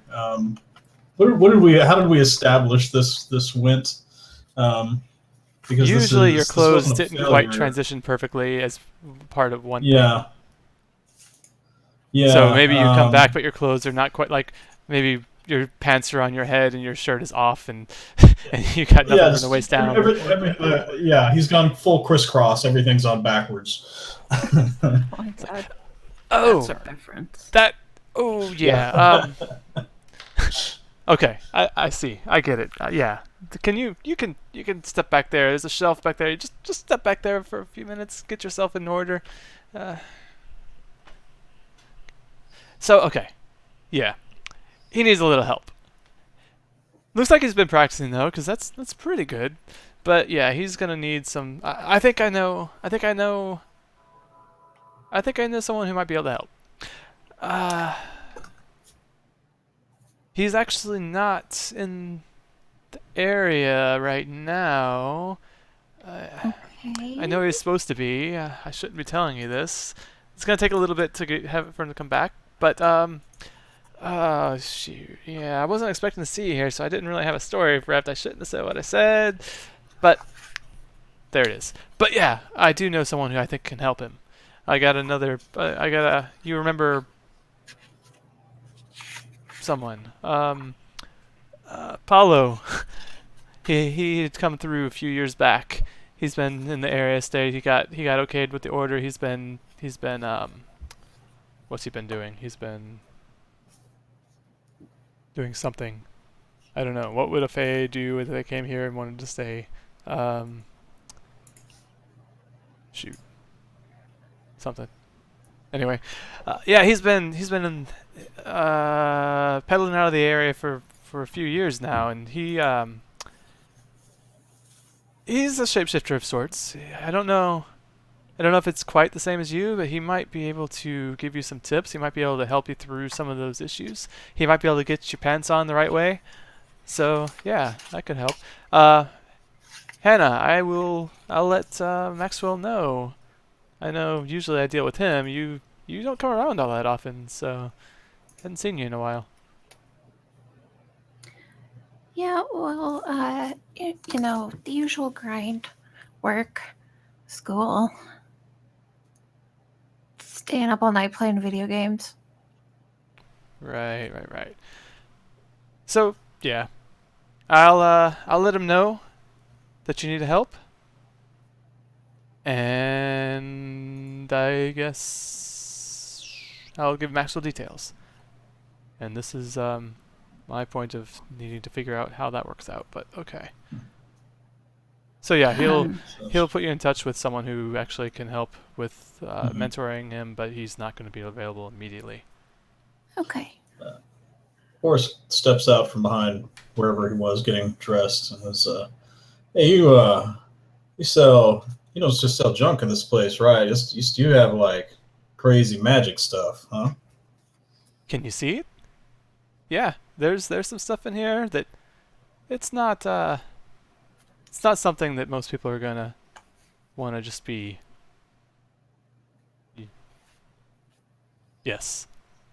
See, the thing about me is I kind of got issues with metal, which, kind of limits my capabilities somewhat. Mm-hmm. So when something comes and tries to chew my arm off, not much I can do other than wrap a towel around it or something, right? Yeah, I know completely. He picks up a coin on the counter, flips it up, puts it in his hand, flips it over, and then he has to like kind of peel it off of his skin and sit it down, and there's like a burn mark on the back of his hand. I know just what you mean. See, I'm thinking you might know something about how people like you and me protect ourselves. Maybe something about how people like you and me do a little damage as well. Sorry. And he's a shapeshifter, like a full shapeshifter? Who, Romeo? Yeah. I don't think he's a shapeshifter at all. Oh, sorry. But he'd be Fae, and Fae would have cold iron. Oh, okay. Right. Gotcha. Vulnerabilities. Yeah, and for whatever reason, probably just to remind himself, he does keep there's a coin right there in easy reach that he was able to do that with, but yeah, he knew that would be He's got to have at least one shiny penny, right? Yeah. Yeah, exactly. Well, one hint, a lot of baby powder. That helps. But when that doesn't help, what kind of damage? Well, kind of damage I'm thinking about is like really sharp claws and teeth was what was going on last time. But, if I keep finding myself in these situations, I figure I need something a little thicker than nice coat, right? Well, I mean, if you've got the claws and teeth, you should know how to use the claws and teeth. You got the claws and teeth? Yeah, but I'm not looking for a fair fight, you understand? Maybe. Look, if I was looked like I was like one of them, like this guy has a spear, she's got like crazy magic stuff. You know what I got? And pulls out like this knife. This is a pretty big knife, but like it wasn't even as long as the guy's teeth that I was up against last time. And then I need something to either protect me, or something to stab somebody else with. And We're just gonna get you like a wicked shillelagh. What do you have in mind? What are you looking for? What would you like? What I'd like is some kind of armor, I think. Would be Not a whole lot of my damage in armor. Yeah, well, it's either it's either keeping myself from getting injured or doing some injury, one or the other. But I think let's start with armor because that's 'cause I'm not seeing much in the way of what do we call it, mundane. There's not much in the way of mundane stuff I can wear that keeps things off me. It doesn't have metal in it. It is a trick. A lot of Fae just don't get hit. That's the easy way to deal with it. But, now I'm trying to remember. How does armor work in Monster of the Week? I forgot. Oh, It shoot. reduces I think this harm. mitigates damage. Yeah, it reduces harm by 1. Okay. Yeah, I'm not so like just from mechanics wise. I'm not necessarily looking to like. He doesn't necessarily need to like buy a bunch of stuff. We're not going into fantasy Costco here, right? I was more like looking for a lead on something that he could do eventually. I kind of have this. I kind of have like kind of have this vision of him eventually having a sword made of bone, but that sounds like something you'd get from doing something fancy, right? Not just like picking it off the counter somewhere. Bone sword. Yeah, right. But yeah, so I don't know, some kind of. I keep going back to bones. I don't know why, but like some sort of bone sewn into a coat to deflect blades or something would be, I think, what he's kind of looking for here, or So you're some sort of looking or wood or. So you're looking yeah. for armor. You're looking for some sort of damage mitigation that you can wear that won't slow you down, and will. Okay. And it needs to come with me when I shapeshift. That's, I think, the key part, because I suspect there's a few things I could put on that keep me relatively safe, but I don't know if they're gonna I can't carry a whole lot when I turn into a bird, right? Horse is getting more and more southern here for some reason.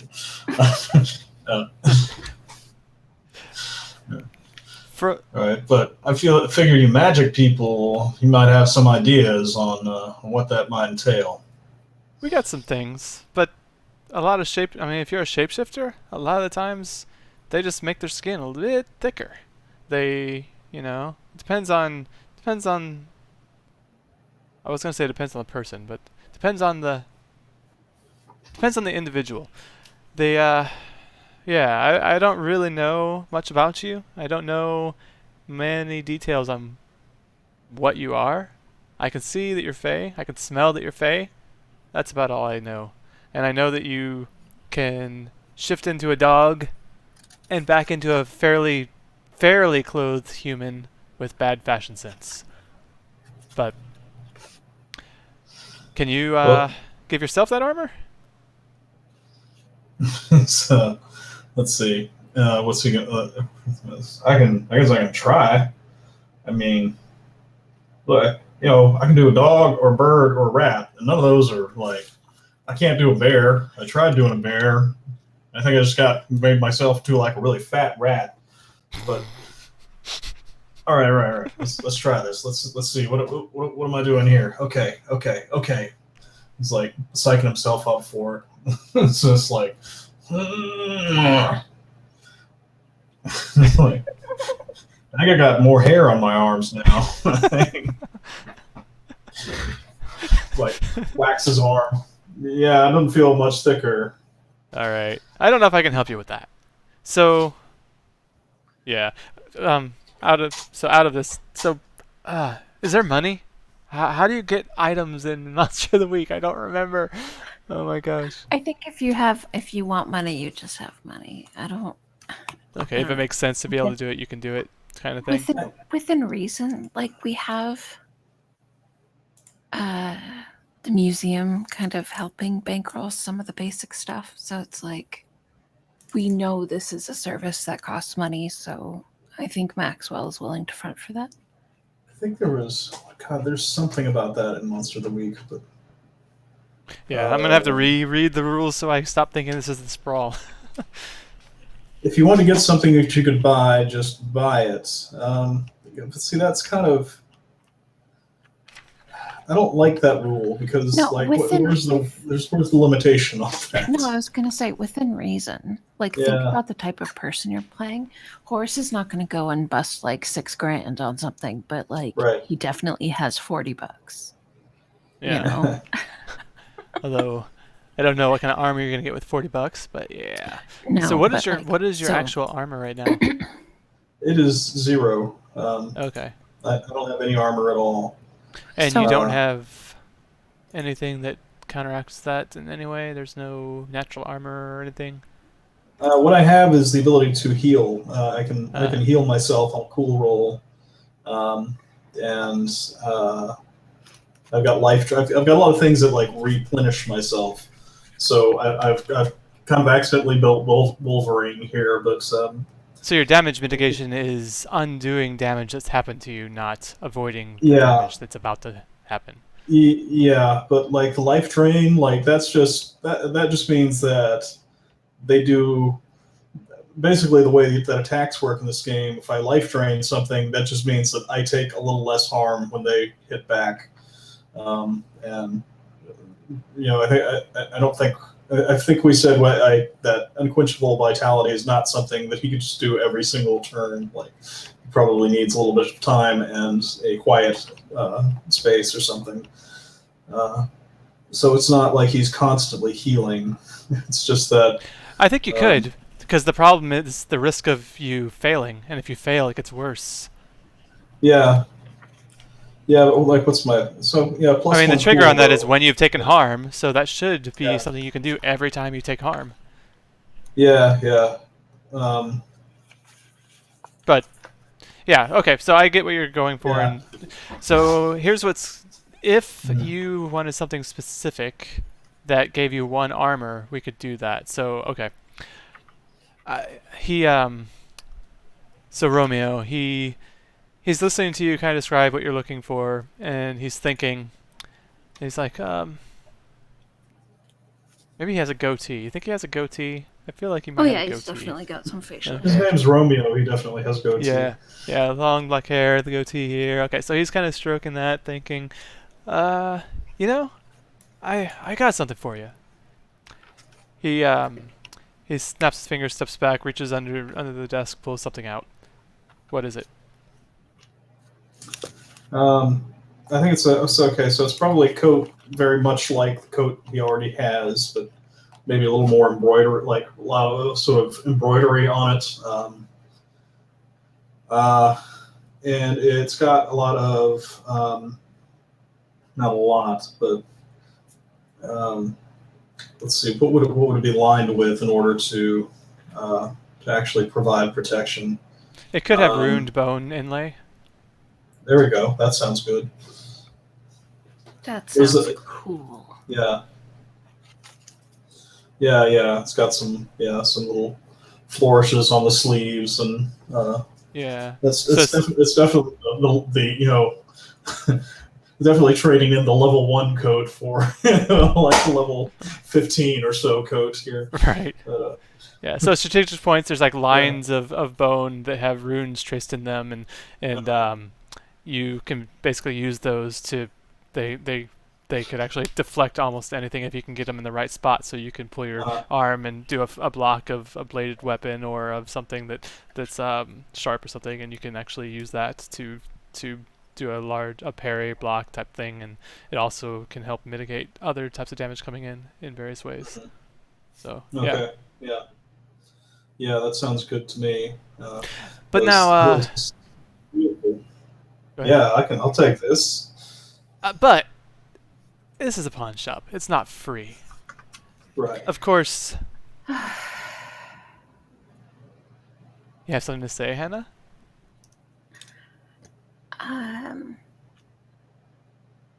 Two things. I'll pay for that thing he broke. I'll pay your fee. But I'm not going to pay for all of that coat. So, Horace, what do you got? I kind of have a cap. The card won't tap for more, I can only tap. So, Maxwell gave her the credit card.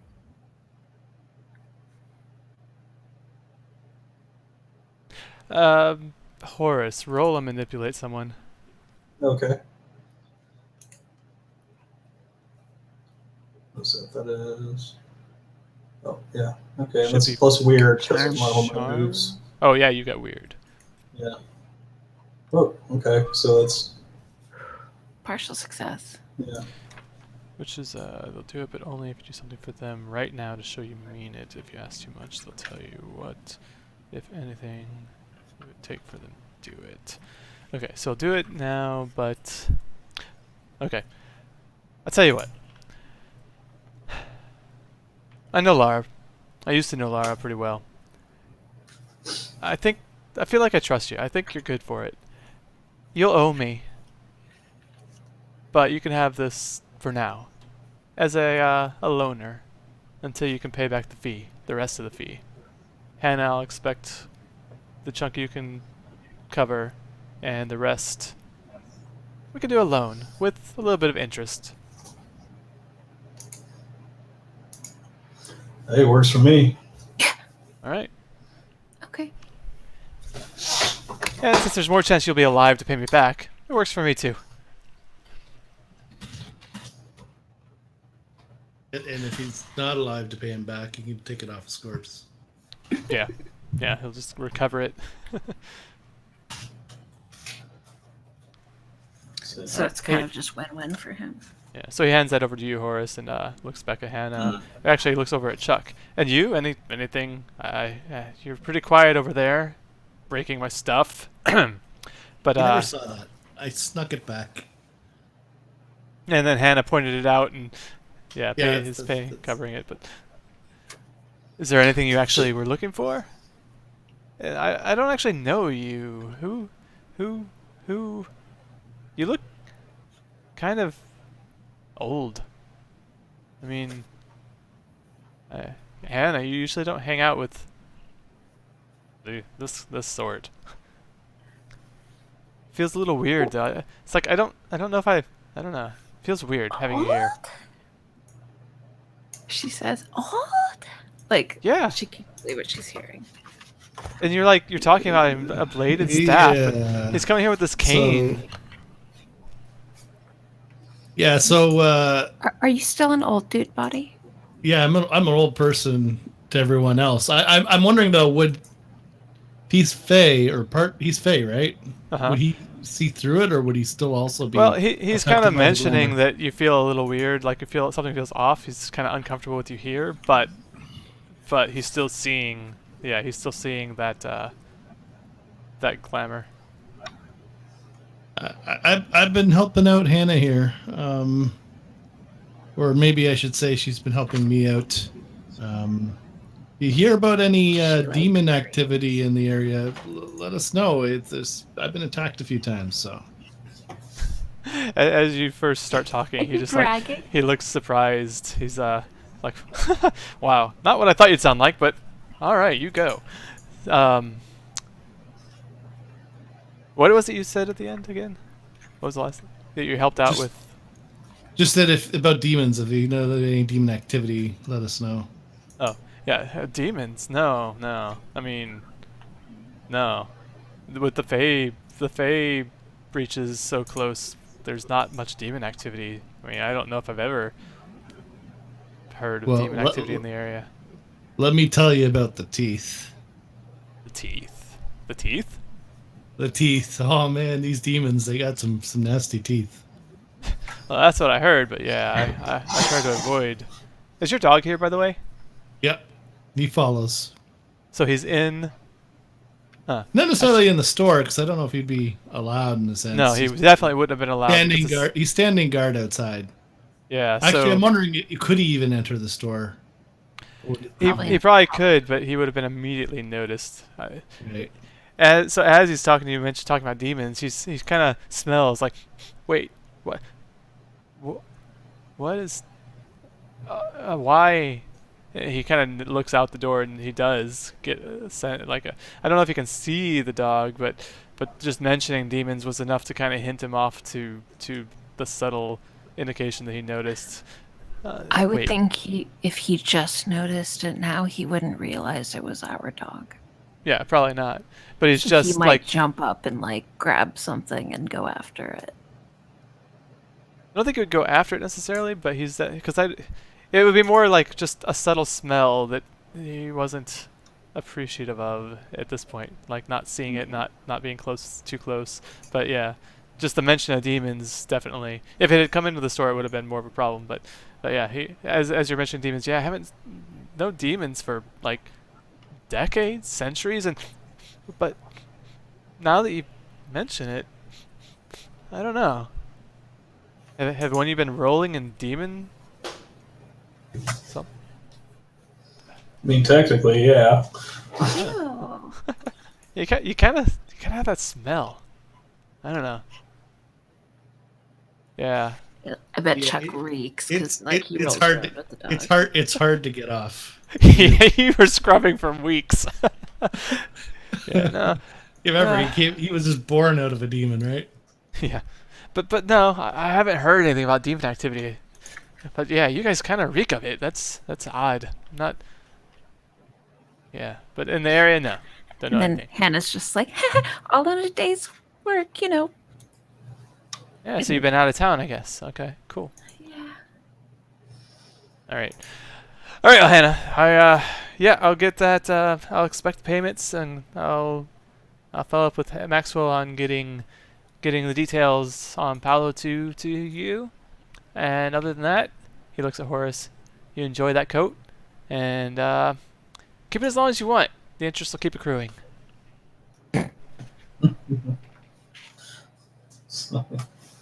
Okay. And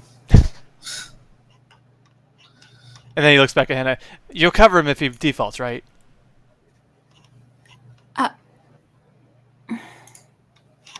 Right. I know you're good for it. But I'm sure he'll be good for it too. She like stares daggers at Horace. He's like, no, God, trying it on, like he's, showing it off, arms up the air, admiring it on the, turning it this way and that. All right. Are you done here, or you have anything else you need? That's the only thing I'm going to ask for. Yeah, I think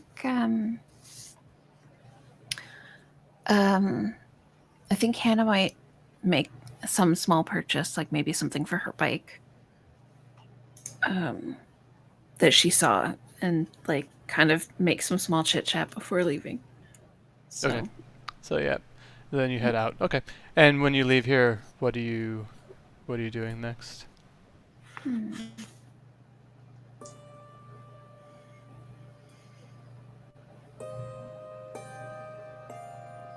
Oh, I guess we've done. I think Hannah wants to go to an REI now. She's got the shopping bug.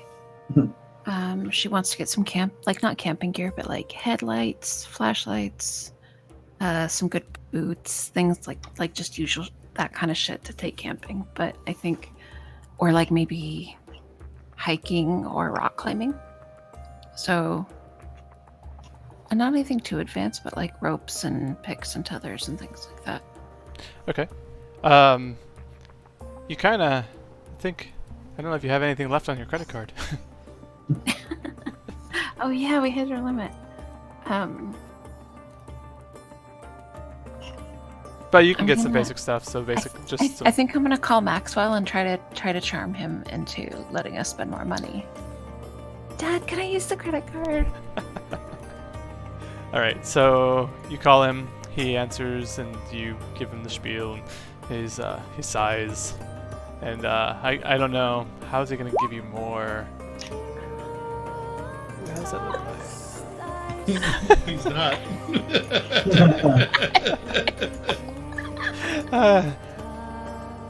Well, actually, Hannah, He wants money. I don't think you have much time for shopping. I think you need to get out because while you've been gone, police have actually they were searching the woods. They were looking for signs of the missing kid, and one of the police went missing. His last radio call, he was kind of panicked, and there were shots fired heard in the woods, and they haven't heard from him since.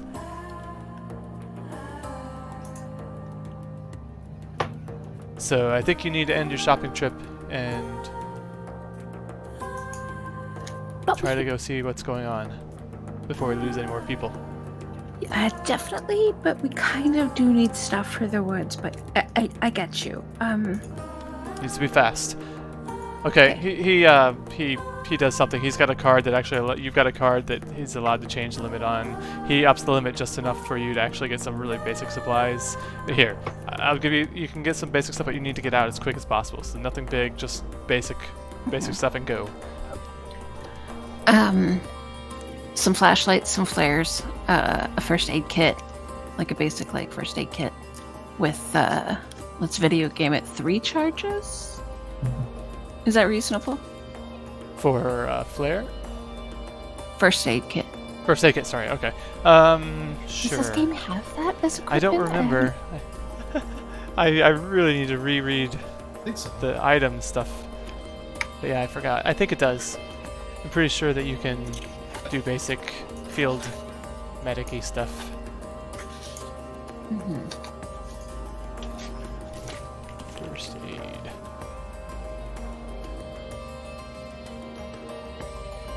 Definitely mentioned the first aid in the book. The moves, and there it is, under healing.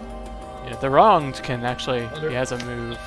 Moderate wounds, 1 to 3 harm will improve when your hunter has a chance to rest up, or get some first aid treatment. So maybe I think it doesn't. Healing, get some first aid treatment. So the wronged can actually do first aid. First aid does not normally require a move, it's just regular practice. Hunter moves that provide healing may be used in addition to first aid.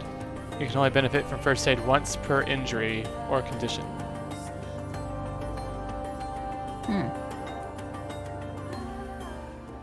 So we could just say we have a first aid kit and then just use it, and that's fine. So that's kind of cool. I like that. I'm okay with that.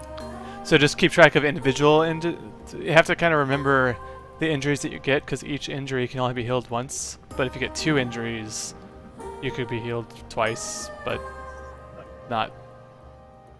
One. Yeah, exactly. We don't have a good way to track that, so we kind of have to just remember it.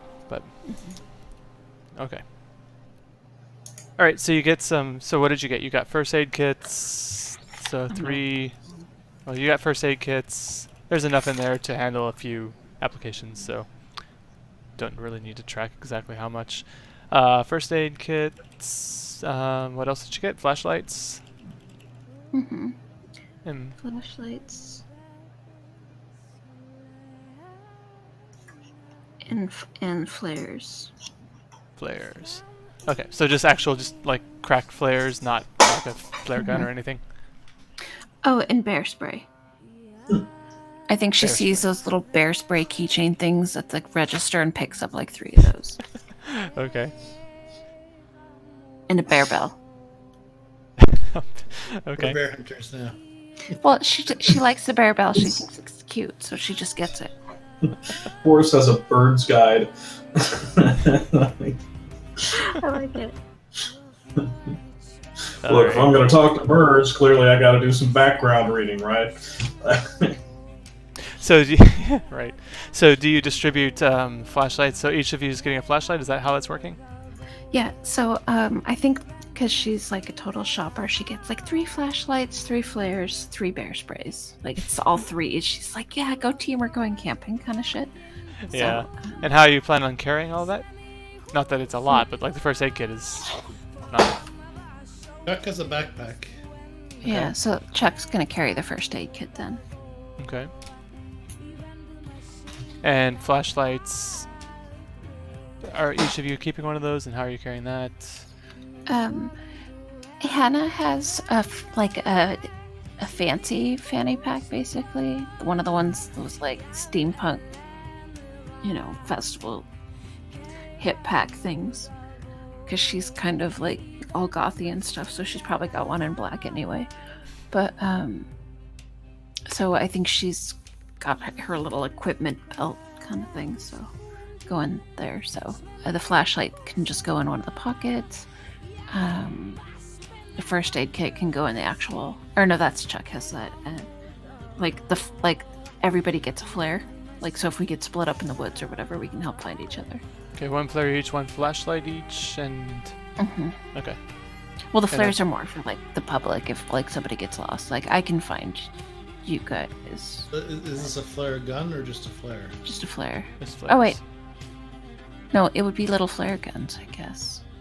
Well, would it? I think a flare gun would be more. I don't know how much a flare gun would actually cost, but yeah, it's probably not much more. It's just easily buy explosive flare guns? firing. Yeah. What? Sorry, what? Can you easily buy flare guns, or does there like Typically, file more paperwork or something? yeah, that's a good question. I don't know. I've never actually bought a flare gun, so I have no idea. I assume though that it's not like considered an actual firearm. So I think that Flare gun super is not a dangerous weapon. firearm, but a signaling device. yeah. So no, they're not. Okay. All right. So you've got stuff. Okay. And then so are you using your dimensional thing, your pocket at all to store any of it, or are you just storing it old school?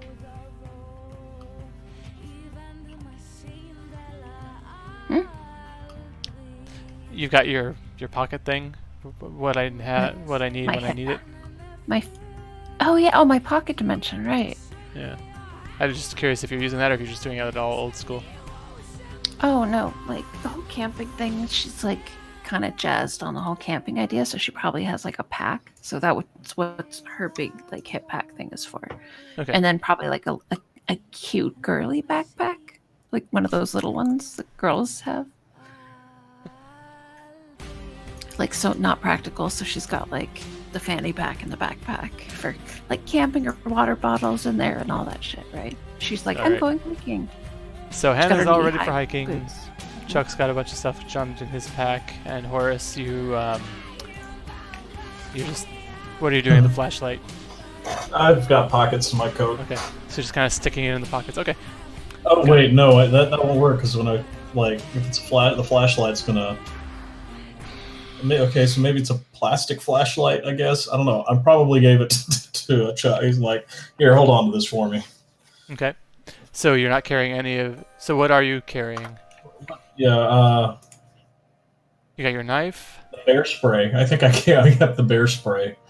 Yeah, you got a flare gun and bear spray. I'm not sure I would have kept the flare gun even. Oh, But yeah, I have the maybe knife. that's- Yeah. Okay, so you got the knife. You got Maybe that's the just something Hannah has. bear Yeah. spray. The flashlight you handed out to someone else. The flare gun you handed to someone else. Okay. All right. So you. All right. So you you leave REI, and what do you do? Well, we had to. I like how. Yeah, flare gun's like $80, so we just get one. Yeah, I figured they'd be a little more expensive than flares. Yeah. Alright, anyway, so a flare gun with 3 bullets. Most of them I saw had like 3 or 4, so like 3 or 4 shots in them. So, yeah. So, are we gonna wait until nighttime or are we gonna go during the day? I'd vote during the day. Okay. The forest, I'm not worried about too many people seeing us. And then we'd at least be able to see what's going to try to kill us. Yeah, okay. Or more specifically, try to kill Chuck. Okay, so what time is it right now then? So if you wait until later, so it took you a little while to shop. It's probably, let's see, probably before you did any waiting, it would have been about noon, maybe 12:30. Okay. So just early afternoon. All right. So, and we wanted to wait until like nightfall, like full nightfall. I think Chuck wanted to do the opposite. Okay, that's what I thought I heard. So, do we want to wait till morning then? Get up like bright and early, or do you think we have enough time right now? Do we not want to be in the dark? There's already policemen shooting at things out there, so it sounds like it's getting here kind of hairy already. We want to wait around any longer? Oh yeah, we were gonna ask some birds, but Right. you don't really know how to do that. I mean, I can. Can you I can- just like try to flap? Will that help? All right, let's do this then. Does Horace know bird sign language? He doesn't know yet. He's I never think- tried.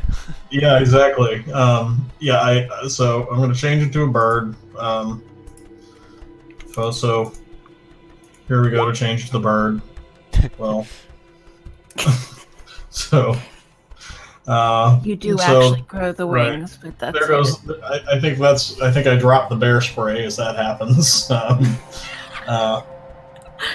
So you're like That's- human, but with wings instead of arms. I don't think it's that bad of a glitch. Like if it was a failure, maybe I'd have feathers instead of hair or something. But I would think like- we just. I would like to argue that is a literal partial. So I'm just saying you would look great with just wings.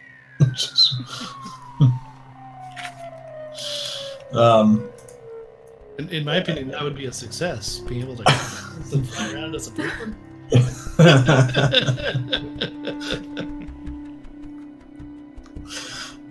Yeah. I'm going to stick with dropping the bear spray at this point. I have no idea what I'm supposed to roll to talk to a bird.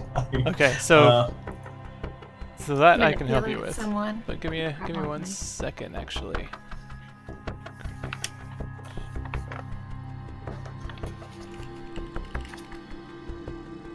Sorry, almost done. Uploading, okay.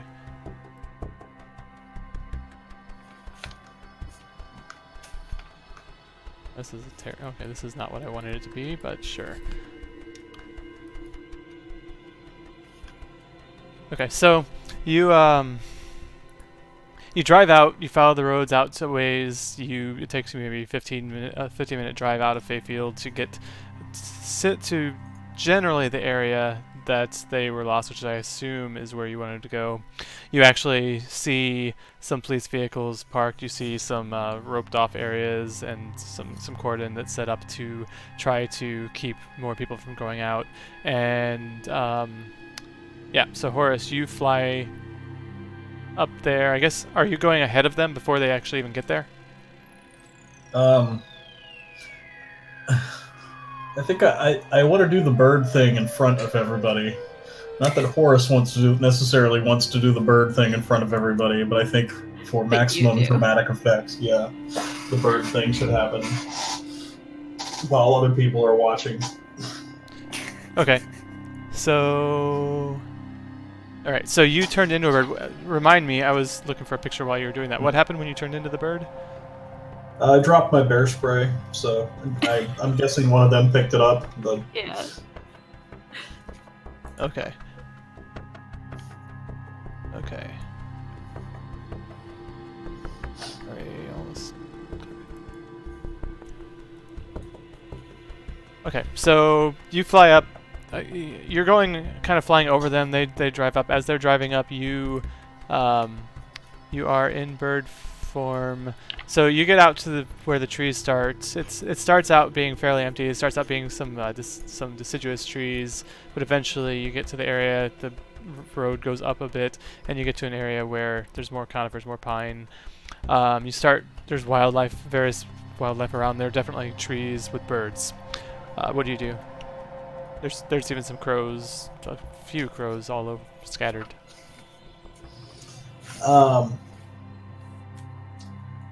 So let's make the roll for this, and then see what happens from there. Mm-hmm. I think. So what are you trying to do first? Just at a high level before we actually act anything out. But what's your general objective? Yeah, that's a good question. So how do you? I'm trying to figure out how Horace would approach this situation. I think it's just like, he's not gonna.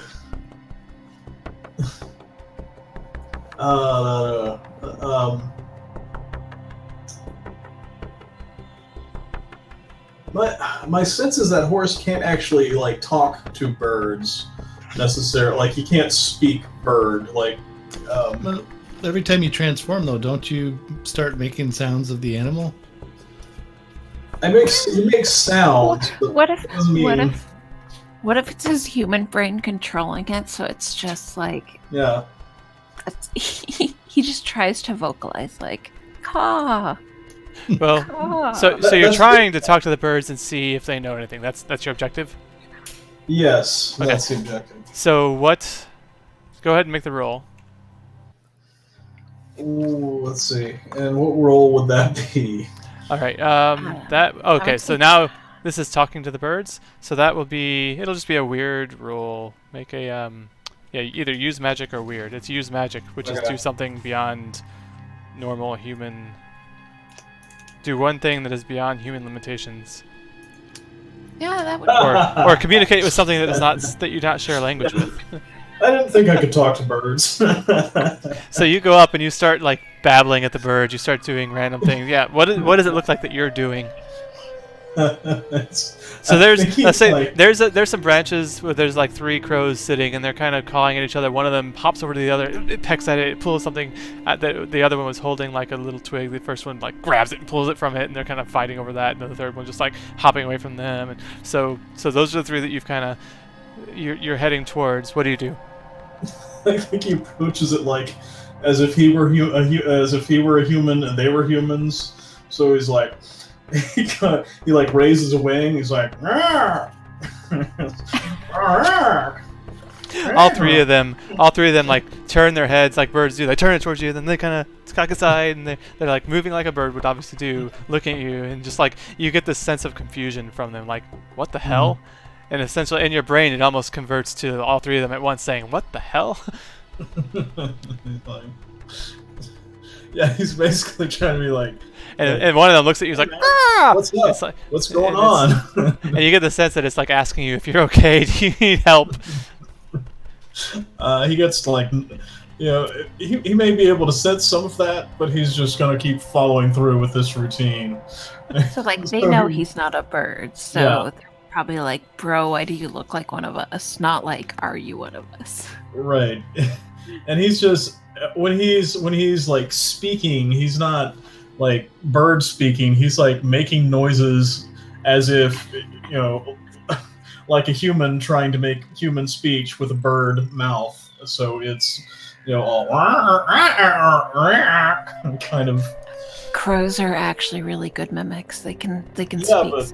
But Horace isn't. Yeah, he's not. So they're just watching you. Practice with this, yeah. And they're looking more and more skeptical, just like you get the real sense that they're like, dude, what is wrong with you? Except in bird.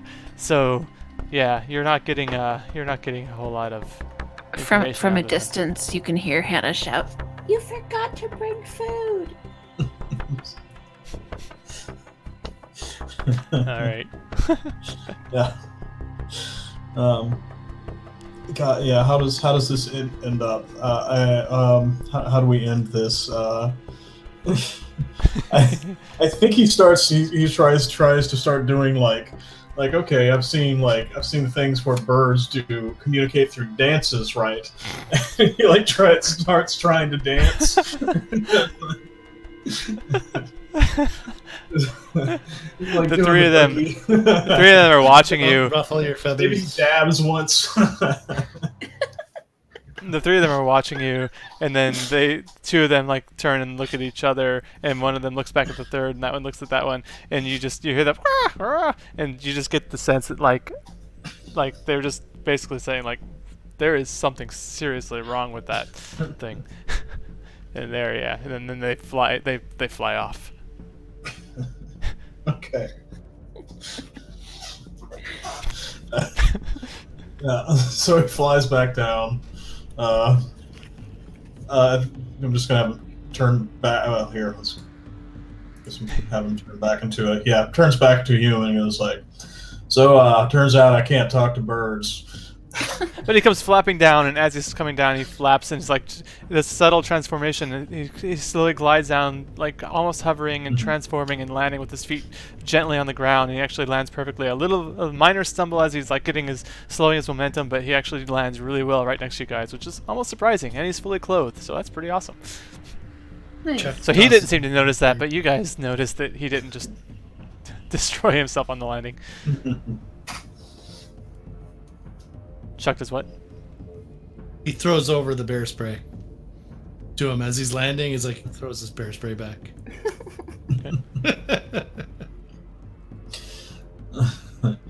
Oh,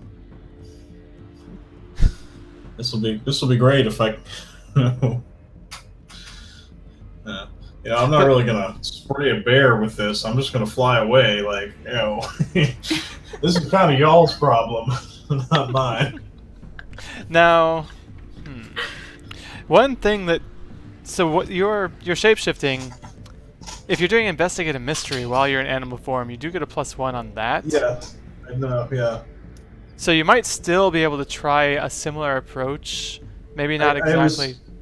Yeah, the coyote's going to give me some options. Yeah. Because one thing that you forms, did, yeah. you may or may not have actually been thinking about it as it was happening, but because you were too busy making a fool of yourself, but you did understand generally what they were trying to communicate. Okay. So it wasn't a 100% failure. It's just you totally did not accomplish your objective, but you did at least potentially. Unless you're just so embarrassed by the whole thing, it didn't click. You should have recognized that you kind of were getting a gist of what they were communicating. I may have overrolled the weird on that one. Yeah. What was that weird?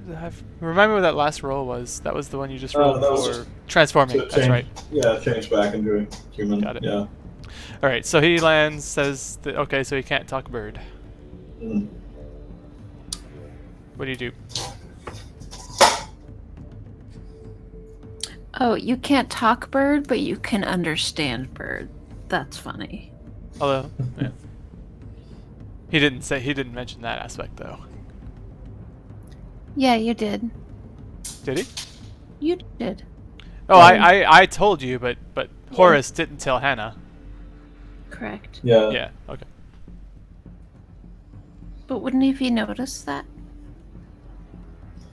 Oh, you were just saying. Okay, I get it. not necessarily. Like, I think this was enough of a disaster that I'm not sure he would have learned much from this. It might be something that might click later or didn't occur at the time. Mhm. Like it's information in his head that maybe at some point will click, but right now it doesn't, I guess. Yeah, or we could do the thing where you can ask me what happened, and I'm like, well, look, they were mostly just talking about sticks and twigs when I came up, but when I started being weird, and they were.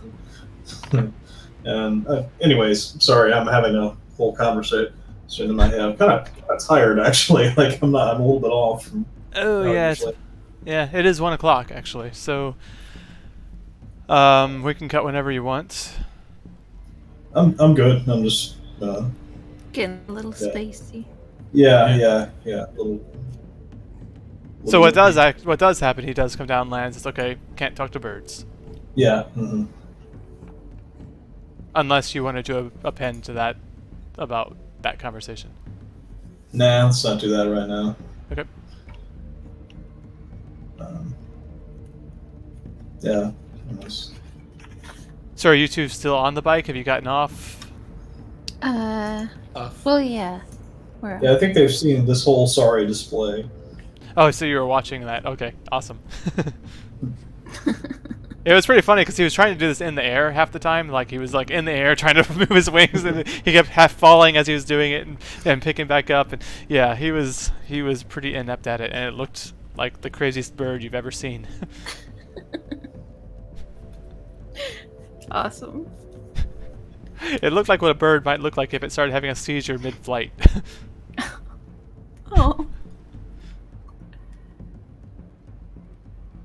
Okay, so yeah, what are you doing?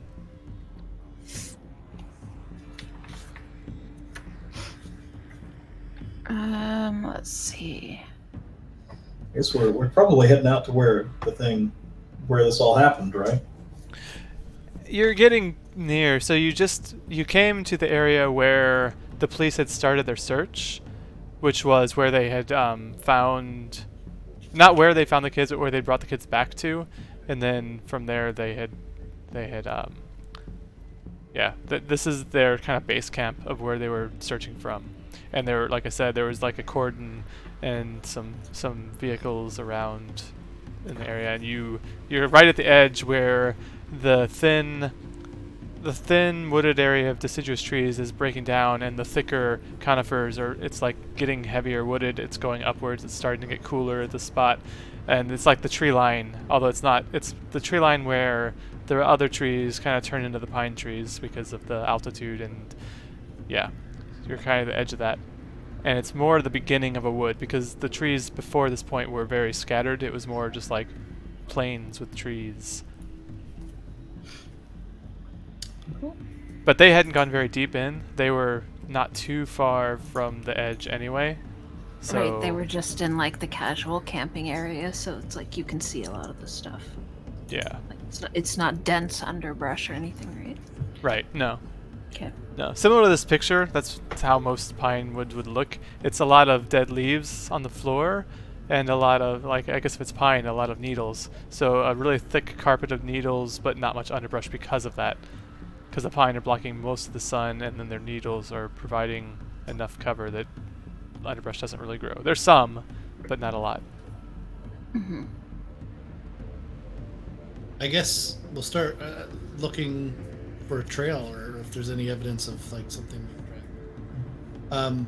Bobo's with us, but he could also be smelling around trying to find that trail. So was he running? I guess he ran along, trying to keep up.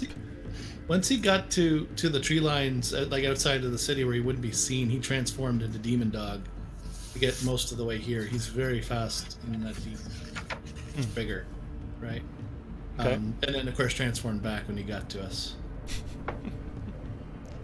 So here he just yeah, got it. Okay. And he's a small. He's only like Jack Russell. So yeah, he's like 30 pounds or something, right? Maybe right. 40 at most. One of those little dogs that gets mighty when they're out in the woods because they want to feel like a wolf. Their genes tell them they're still a big dog. They don't know they've been shrunk by people. Damn. All right. Okay. So you're kind of just. Are you just walking into the woods, looking around? Yeah, I think Hannah's kind of treating it like a day trip. Okay. Like she's So- taking it seriously, but she's enjoying the scenery. Like just trying to take it all in and be one with the nature, but also like observing everything around. Like she still needs to be looking for clues and tracks, but I think that she'll definitely do like a sense magic kind of thing, Okay. which would be like Yeah. So you're trying to sense if there's. Go ahead and do. I guess maybe either. Yeah. Read a bad situation. Maybe. Not that. yeah. I guess yeah. we'll call this a bad situation, even though it's not exactly. Yeah, no, it's.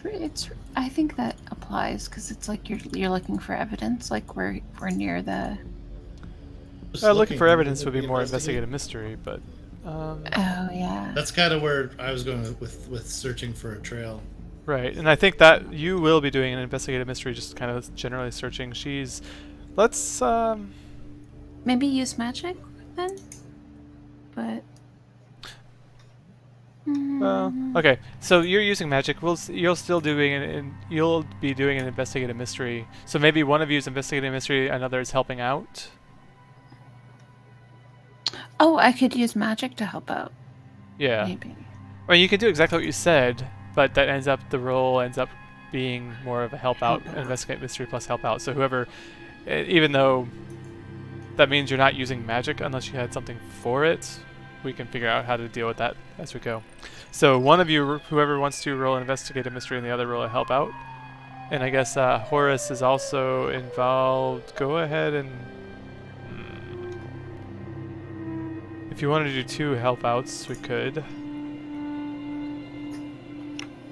You could get yourself in trouble doing so, but that's if you want to do that. So, okay, which one of us wants to help? I can do it. It sounded like Chuck was kind of probably doing the, or are you? You hadn't said, but Chuck was actively, he said he was kind of walking out and searching for trails and stuff, so unless you are doing something else specifically, I would say he would roll the investigative mystery, and Hannah's helping out because she's kind of using magic to search the area for magic. And help out is cool. Yeah, and Horace, what are you doing that's going to end up being a help? Damn. He's turned into a bird and is flying around, looking at things from up above. Okay. So, that's Right. that's. Hey, partial success. Yeah, it gets the +1 still. So, Yeah. all right. Oh, So that's roll that with a 2 + 1. It's all +2. 2 + 1s. That is a Do +2. do they stack when they both get them? Sometimes yes, sometimes no. In this case, I'm going to say yes because I mean, it's both potentially exposed to danger. So I need Yeah. it because I got the double 6s earlier. I'll probably get snake eyes, which will still be a failure, but it'll be close. nope, you're good.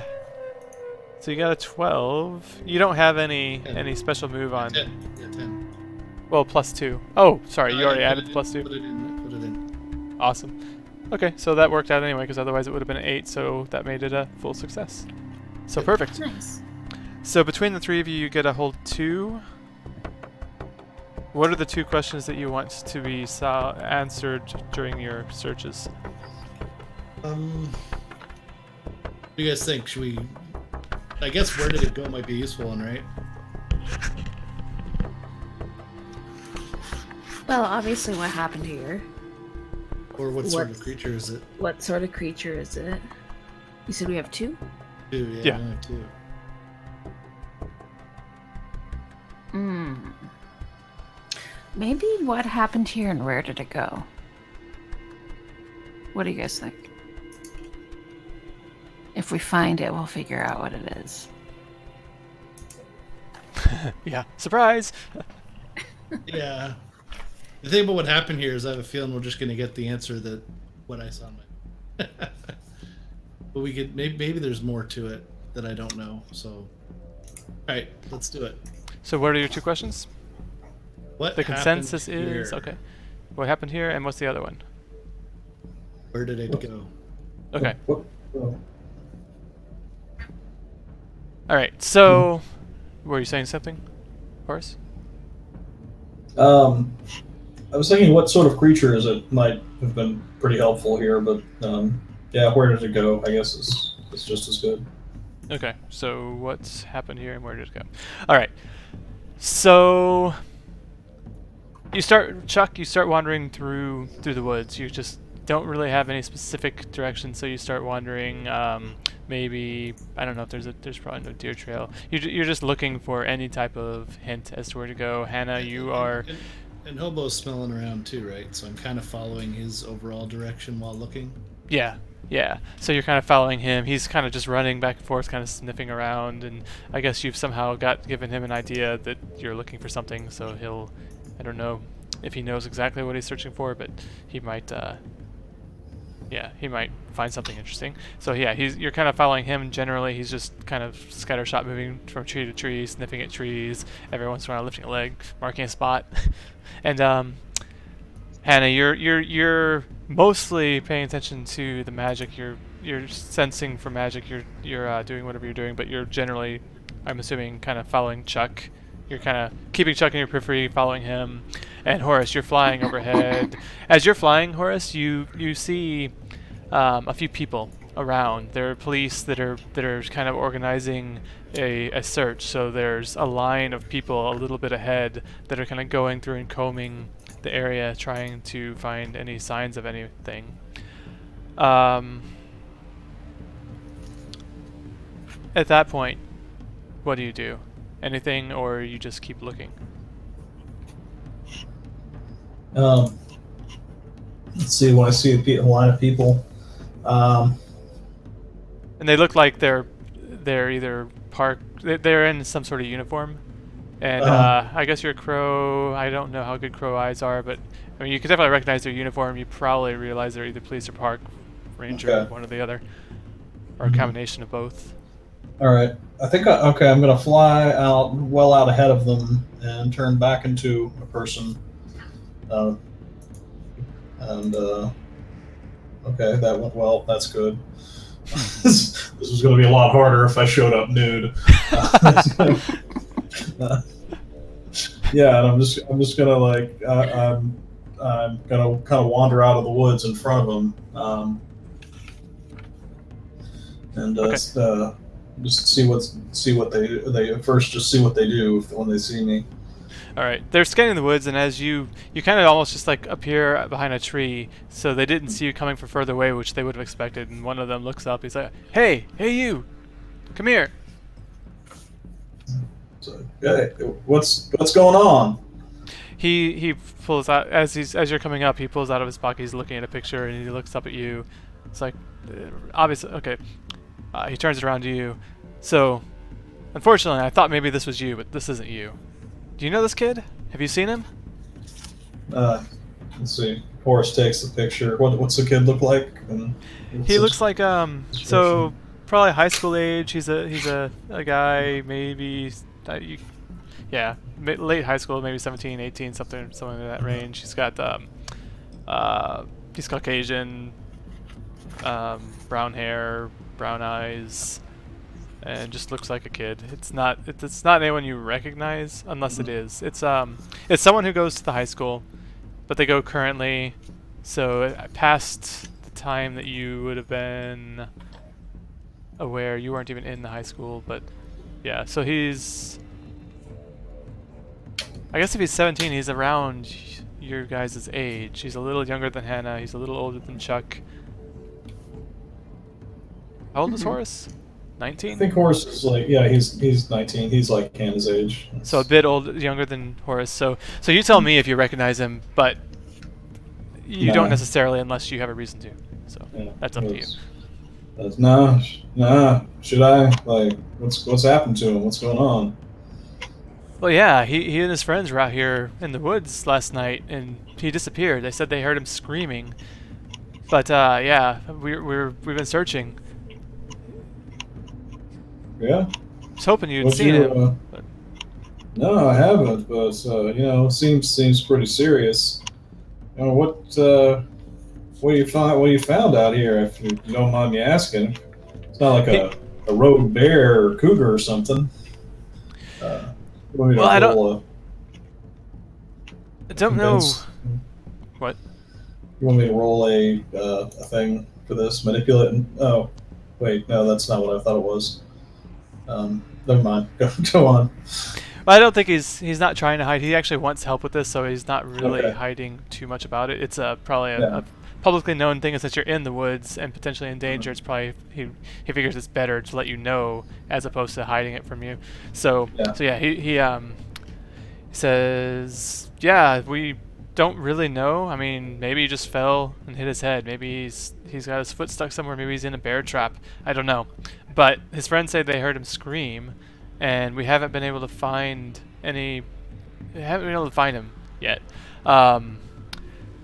So he pulls out a map that was in his back pocket. He scans it out. He shows they've kind of gridded out the area, and it shows most of the edge has been marked out. It's been searched. Everything hasn't been found, and there's various areas where there's still potentially looking, and they marked 1 or 2 spots where they think maybe the kids had said that they were, but it was he tells you that this is where they said they were, but they don't really, they're not the best at reading this map, so it seemed like they were kind of guessing, but we think maybe this is the area where they were when they noticed their friend was missing. So we've started our search near there. We started searching towards the edge, and we're back heading into that area. We haven't quite scanned to the north of that spot yet, so this is the areas we're going. Where on here where were you? Where are you coming from? It's like, oh, I get all turned around in the woods sometimes. Let's see, maybe here or like maybe over here. I think. I just keep walking until I find the trail and head on out from there. That's unfortunate. And you didn't see anything? All right. You didn't see an officer out there. Did you hear this gunshot? Gunshots? A little earlier today? No? Gunshots? Yeah. Where were they coming from? Well, that's the question. We had the first group out, or the first group out looking. One of the officers that was searching, he just went radio silence, and then we heard a gunshot, but we couldn't tell where it was coming from, so we haven't been able to find him either. So now we're down 1 kid and an officer. Where was he supposed to be looking? Like, we've had areas staked out, right? Well, at that time he was still looking for the kids originally, so we didn't have the grid laid out yet, so I'm not sure. We don't actually know where he was exactly. Hold on a second. So you asked what happened here and where did it go, I think. That's Sorry. I'm trying to find ways to answer those questions organically. Yeah. Okay, so where did it go? And what happened here? Okay, I think got it. So yeah, what he did tell you though, he kind of gave you an indication of where they think that the kids were, and they haven't gotten to that part of the grid yet. They wanted to be sure that the outer areas were covered so that if anyone was moving outward from there, they would catch them. This would be like a net that they're closing onto that area, but they haven't gotten to that area yet, although that's one of the early areas they're going to search. So that's basically the information that you got from him, a more generalized location that might be a good place to actually start digging in. Yeah, I was like, man, that's good to know. Look, mind if I keep this map? Like, I just want to walk out of here since all this crazy stuff's going on, and probably do me a bit more good. You probably got a spare in there. Probably do me more good than you. So that roll to manipulate someone? Yeah, that's actually a weird roll for me as well. Okay, so at first he looks like he's gonna he's like, well, we haven't got civilians involved in this search yet, but and then he looks you in the eye and he's just like, but I don't know, you seem trustworthy, you seem, how is that weird to you? What is it about you that's weird about the way you're asking that? Well, it's so okay, when he's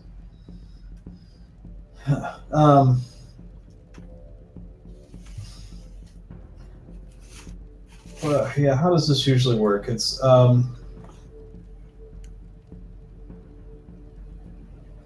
so yeah, I've thought about like what Horse actually looks like when he uses that ability. Mm-hmm. I guess I haven't thought about what the effect actually is. It's kind of weird because Horse is kind of charming already. So this is like a little boost to what he's already doing. Is it something active, or is it like just a look that something, or is it they look in your eyes and they get semi-transfixed, or is it like a Jedi mind trick? These are not the droids you're looking for, or is it active? Is it something that's just something about you? I think it's kind of a yeah. It's not like a Jedi mind trick. It's not like these are not the droids you're looking for kind of thing. I think it's just I think it just makes him like that. Like for a little instant, he becomes that much more charismatic. Fae are kind of unnaturally beautiful and unnaturally charismatic creatures, and he just flashes that for a second, and Okay. it makes That's kinda- him seem a lot more appealing than he All right. So that's kind of the direction I otherwise was ordinarily be. I was Yeah, thinking. So That's pretty so cool. that works well. So they just kind of get the sense that you're either like if you're trying to get them to trust you, they feel you're trustworthy. If you're trying to get them to like you, they feel like yeah, you're cool. So it's just whatever you're trying to get them to do, they kind of naturally get a feeling that enforces that, and they want to follow up on that when it works, at least. yeah. Okay, so yeah, so he's at first he's like, yeah, I mean we haven't involved civilians in the search yet, and this is but then he looks up and he looks you in the eye. So, but you know, you've been out there, you know, you look like you kind of maybe know these woods. I think that might be help to have you on the line. So he pulls out the map, he folds it up, hands it to you. Yeah, we got a few more of these, so we could spare this one. Here you go. Okay. Gives you the map. There's a little dink into the map. Yeah, you shows can hold up it on up. the top right screen. Yeah. Uh-huh. Da, da, da. Yeah. Do-do-do-do-do-do-do. Okay. What do you do? Yeah. All right. I was like, well, thank you very much. I'll if I run into anything, we'll let you know immediately. All right. You thanks. be safe out here, officer. Yep. And he since he knows that you'll know where to find him because it's already marked up where their path is going to be. So you will actually be able to catch up with them based on how much time has passed. You'll have a good guess at where they are. So Okay. okay. Do you head back out away from them or back into the woods? Let's see. I probably go back the way that they're coming from before I go to rejoin Okay. Hannah and Chuck. Yep. That So as you seems walk like the away, most- he does call out, "Be safe out there." Mhm. And they go back to their combing. Okay, so you're heading back to Yeah. Hannah and Chuck. All right. Hannah, Chuck, what are you doing? What have we been doing? We were searching, right? Yeah, just kind of like trawling around and Okay. like looking for evidence, I guess. So you haven't found anything of interest yet. And then, Horace, are you walking out or are you flying? Probably at this point, it's just going to walk back. Okay. So Horace depends is on walking. How far it is. Yeah. Walking up, you see him from fairly far away, walking towards you, and he catches up with you. And what do you do? All right. So, I basically tell him everything I just heard. Hand Hannah the map. Like, and that's how it went. Apparently, got at least sounds like it's gotten at least 2 people by now. So, yeah, whatever it is, it's not resting for resting in between meals.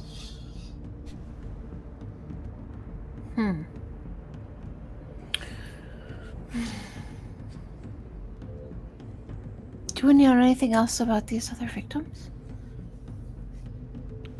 I think at this point, all you know, Horace, is what the picture you saw. So you know that he's there. He's young. He's probably late high school, and Yeah. and you know that the other was probably an officer with a gun. Yeah. Like, doesn't sound like anything particular. Both guys, for what that meant, for whatever that means. It doesn't sound like the authorities know a whole lot. So, No more and us. where was? Do any of them know where the sound of the gunshot came from? Nah. We're in kind of a holler in here with just echoes all around if fire off in one location.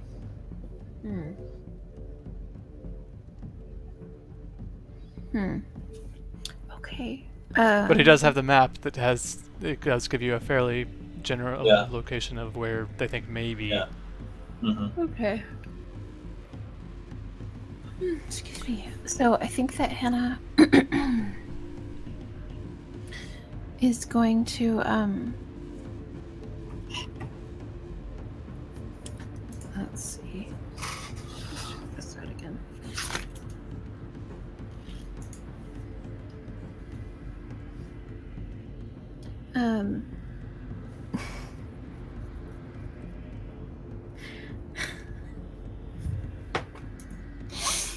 I'm so sorry I asked you to talk to the crows. It was a good idea. If it had not been such a bad roll, that would have actually been awesome. Because Hannah has an ability. It's a magical ability called communicate with something you don't share a language with.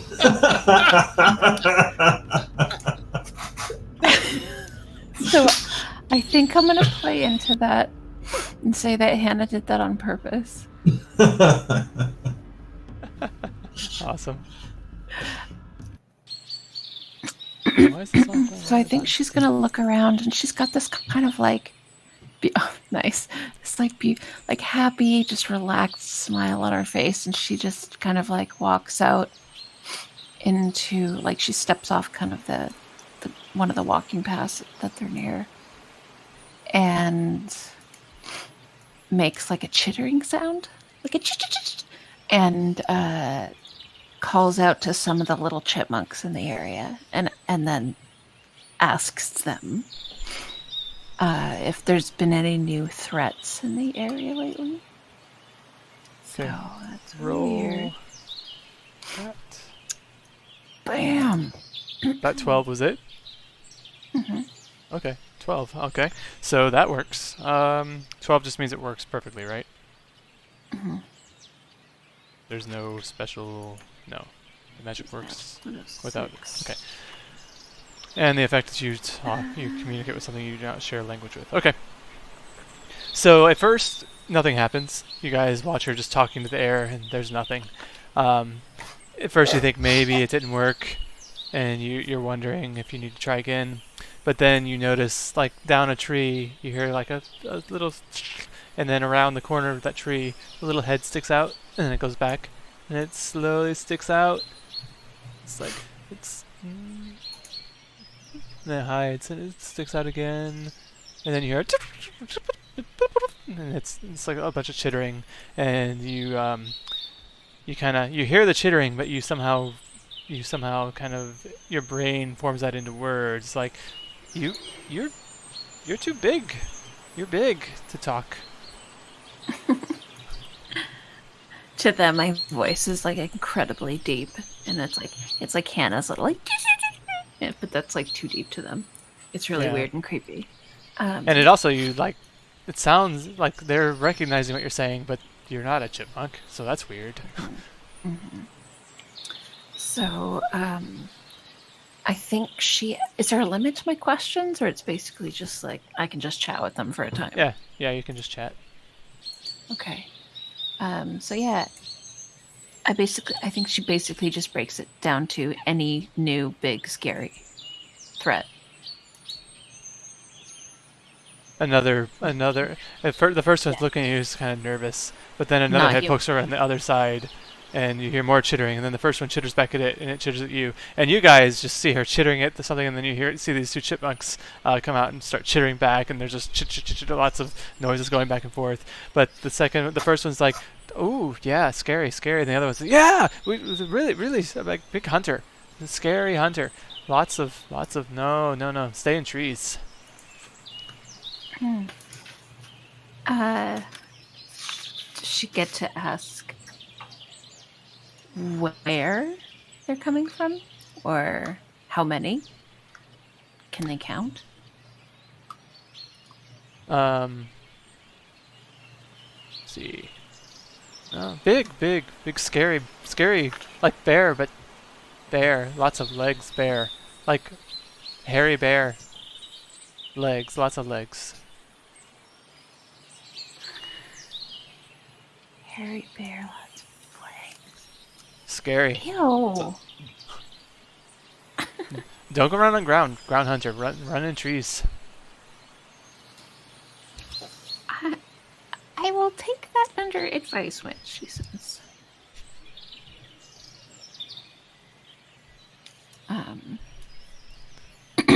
All right.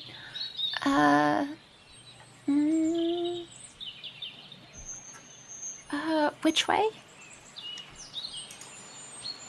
Which way? Which way? Ground. She points in like just a random direction. That way? No, not that way. Towards the nuts.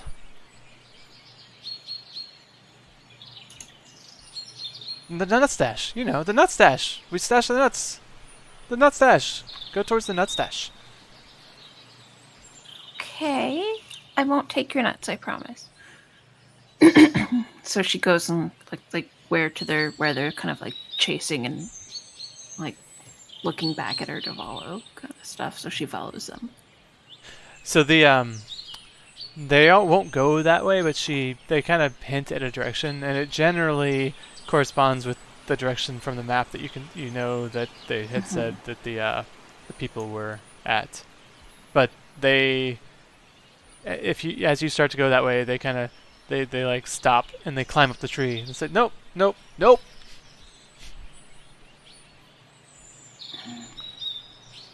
I think she tries to convey, do they have a den? Sneaky, yeah. Not close enough. Not close enough. Not sure, but sneaky, scary. Hiding. Then chomp. Sneaky.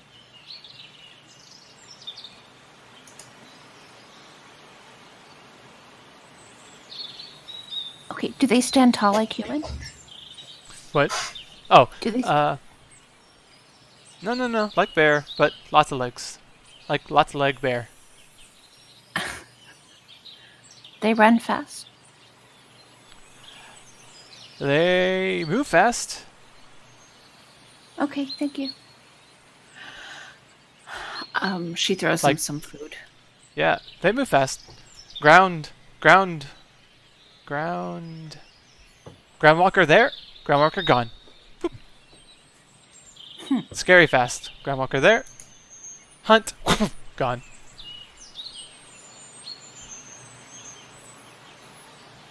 Thank you. I don't think she's going to get much more than that, right? So.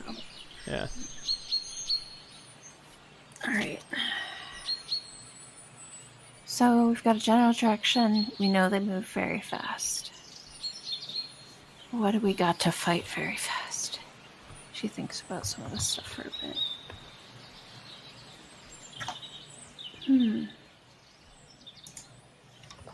She thinks, she's like, well, if they're bears, if they have fur, they might shed fur. If we can find some of their fur, we need to go to the spot. She's thinking if she can get some of their material essence, she can study them and figure out more about them back at the museum. Okay.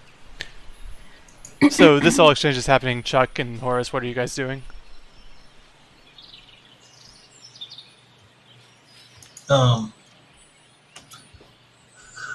So we're watching her Chitter and click and yeah.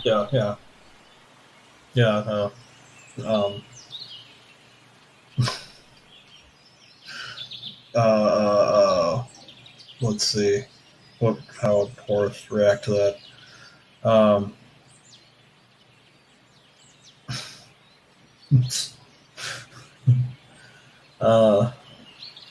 Yeah, so she gets back and he's like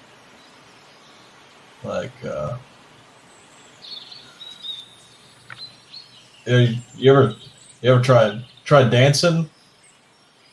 You know, like communicating through dance.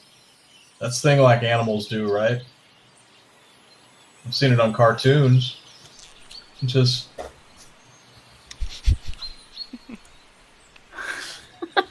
It worked so well when Horace did it. Oh, when the chipmunks when they left, by the way, they left fairly quickly because that was about the point where Chuck's dog just couldn't resist anymore and had run up towards the tree, and they were just like gone. I was gonna throw in that I didn't want to interrupt the whole thing. I was gonna run in that the dog went in and ate one of them, but Oh, actually ate one of them? Ah. yeah, Nope, they got away. I'm like, no, let's let the conversation keep going. Thank you. Yeah, I figured he was off sniffing something else and then noticed and came running over and was Like as the terrier, not as the yeah, gross dog. yeah. The gross dog would have sounded significantly different. Yeah. But what if he didn't? That would be funny. So, do we now all have this information from the chipmunks? Did you convey it all, Hannah? Wait. Yeah. I think I just say, yeah, the animals confirm what the people have found. Same source, same stuff. And they also let me know that these things are big, fast, like bears, but I'm guessing super long because they said many legs. So maybe like a bear centipede, but giant, like bear-sized. And Sounds crazy fast. These sound terrifying. Maybe one of my harebrained ideas, they never turn out to be right, but I saw many reflections in my vision. It could have been a creature with more than a couple eyes, and I was seeing my reflection through its eyes. Many legs. Yeah, centipede is a good one, or maybe an arachnid of some kind. Oh god. I hate spiders. Ooh, you're right. I bet it's spiders. That actually sounds kind of cute. Giant spider the size of a bear is cute. Is it a giant spider the size of a bear, or a tiny bear the size of a spider? That would be cute. That'd be like I would choose the second over the first. Was it the closet rhino? No, it was Hippo, closet a house hippos. hippo. Yeah. Closet House hippo, hippo. yeah. House hippo. House hippo? What did I miss? Canadian television, apparently. Yeah, Oh, was it? I didn't realize. It is actually, yeah. yeah. It was like a commercial that became. It was like before memes were memes. Okay. I'll take your word on it. It's a commercial from 2000. It's a commercial from 2002, maybe even earlier, and it was basically trying to combat 1999. Yeah, it was trying to combat fake news back in the 90s. Right, but people instead actually were like, "Where do I get that tiny hippo?" They tried to make you believe that there were things called house hippos, which are hippos like that were like this. They're like this big. And of course, they're trying to make you do critical thinking and say, maybe you should really not believe everything you hear on TV. Which is actually pretty progressive for the time. Oops. All right. So, what do you do?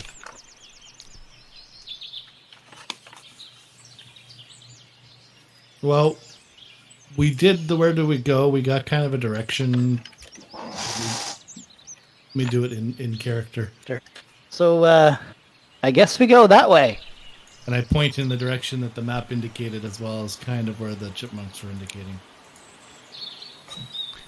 So just to make sure I have it, your two questions were what happened here and where did it go, right?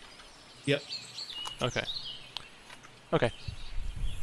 We know that 2 people died and it went in that direction, right? Yeah. I assume.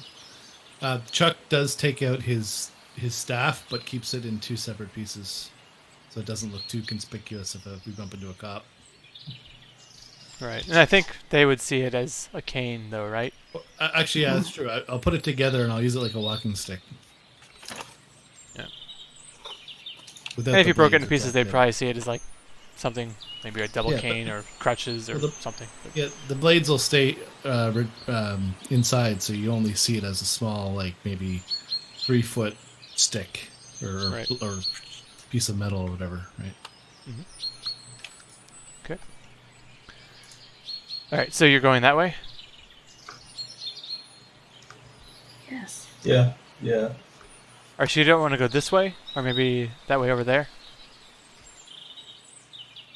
This reminds me a little bit of Labyrinth. Mhm. Yeah. Yeah. Okay, so you head towards that area. At some point, you actually pass the line.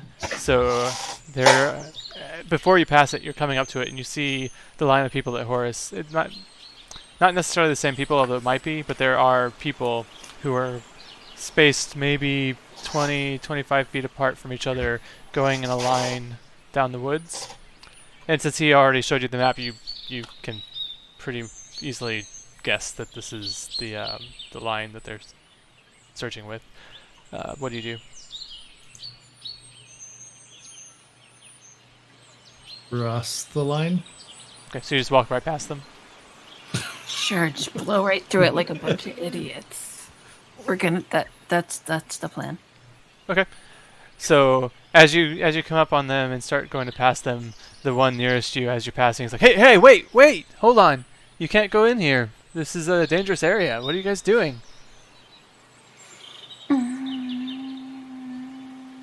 Charm. No, I think Hannah is basically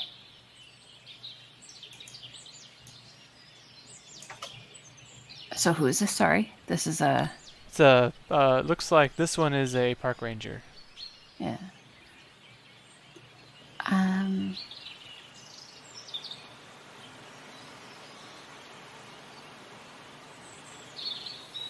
Yeah, I think she's going to basically try to bullshit her way past. Like, I think she might use some kind of like fancy jargon or try to use some kind of fancy jargon to like say that she's part of the investigative team. Like she was like we're interns sent by the lead of the investigative team. We're not going to go far from the line. It's just going in to kind of like scope it out. Like we'll be within sight. All right. Yeah. Can I see your credentials real quick? It's fine. Yes, of course. And I think she's going to do something risky.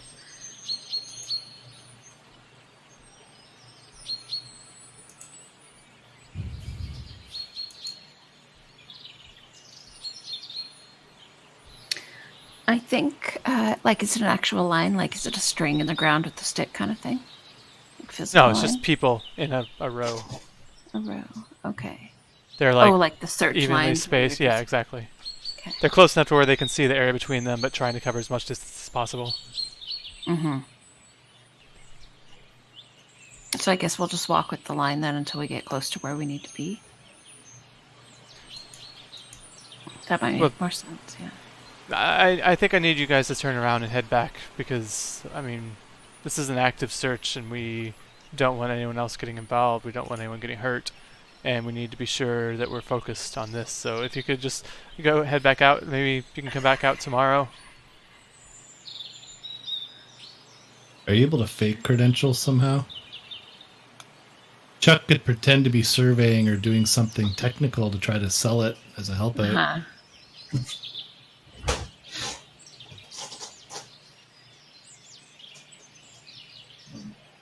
So, I mean, yeah, you'll need to do a manipulate someone to try to convince, and then if one of you's helping, Mhm. help out.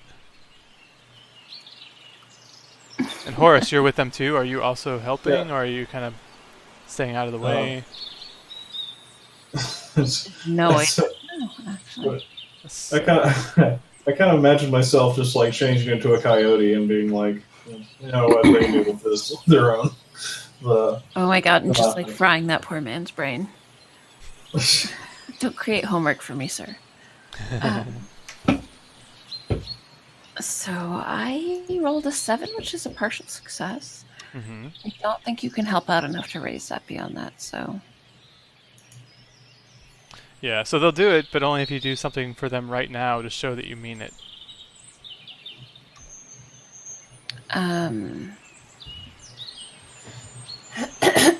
So yeah, I mean, I think Hannah pulls out... yeah, he's still basically waiting for credentials. yeah. On the map. Oh, yeah. Who's that? Oh, yeah, I guess that's true. Like, we were given a map. We were told specifically to wait in this location.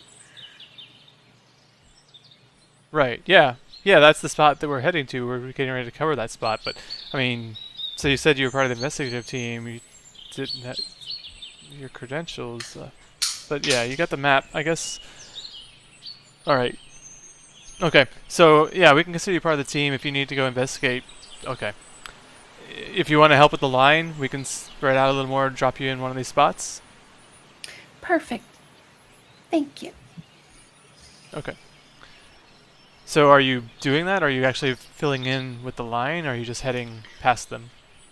We're filling in with the line, but we're in position in the line now that eventually we'll get to the location that we're wanting to get to.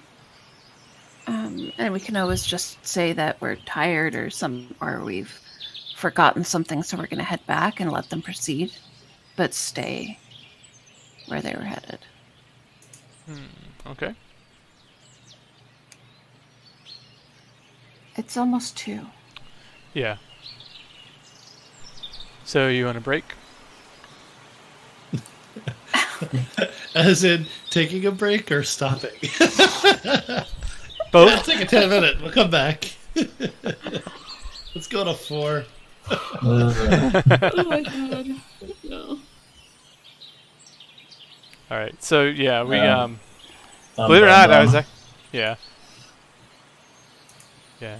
So I meant break as in for the night, but like I'd Yeah. asked at 1 and you wanted to go, so we've been going. But yeah, 2's a Yeah, good spot. 2's And this good. is a good breaking point, I guess. I was actually trying to do this as a really fast 1 session thing to see if I could do it. Yeah. I'm getting closer. Yeah, I could feel that all we need to do is fight this thing and we'll be done.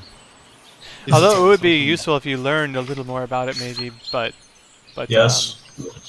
In due time. yeah. Stab So. in the head, it'll die. And I will mention that if you just go with the line and it happens to be something that's going to eat the line, you're going to get multiple people killed by doing that. But Yeah, that's what I figured. I shouldn't tell you that. No, Yeah, you really shouldn't have. Well, no, I when you said we're going with the lion, I realized I'm like, well, what happens when the lion hits whatever it is? But Yeah, we me don't too. have we don't have to save everybody, right? We lost a lot Well, of people and after one of this. the Cool. things that's interesting about this is it seems to be attacking like singles or small groups. So a large group, even like this, might, you I think know, there's only one of them.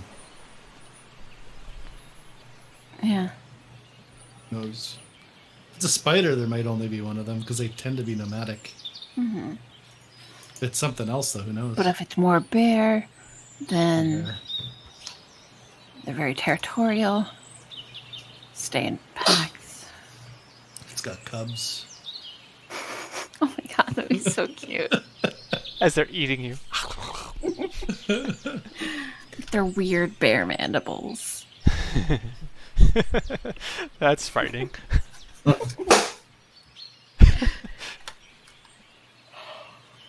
All right. Okay, sorry, stop this recording. God, you gotta see this. Hold on. Was there? And Did you I find guess spider bears? actually, did you already stop your recording? No. Oh my Don't god. I did. yet. Oh, you did. Shoot. Yeah. Yeah, I wanted to do the end of session questions really quick, but all right.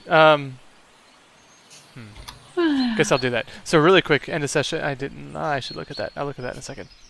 Did we conclude the current mystery? No. Oh, shit. Okay, I gotta click on it now. Let's see. Sorry, Hold on. sorry, what? wow. Oh man. No. Oh my gosh, that is terrifying.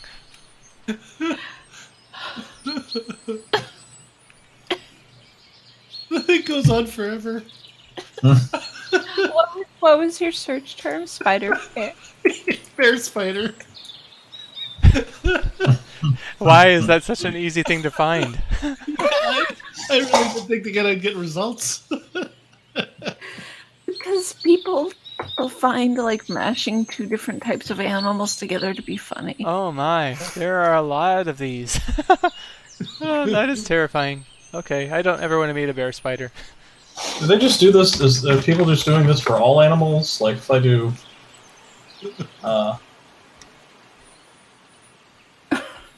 yeah, I guess they do. Turtle kind of. pig. But then I you was get the thinking ones like spiders in this, and particular. it makes it all okay.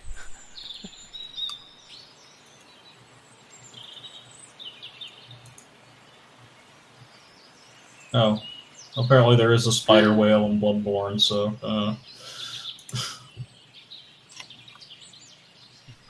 Anyways. Okay, so yeah, questions. Did we save someone from certain death or worse? No. Did we learn something new and important about the world?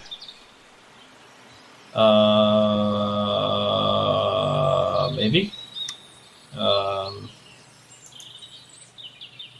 We learned that Hannah could talk to animals and Horace can't.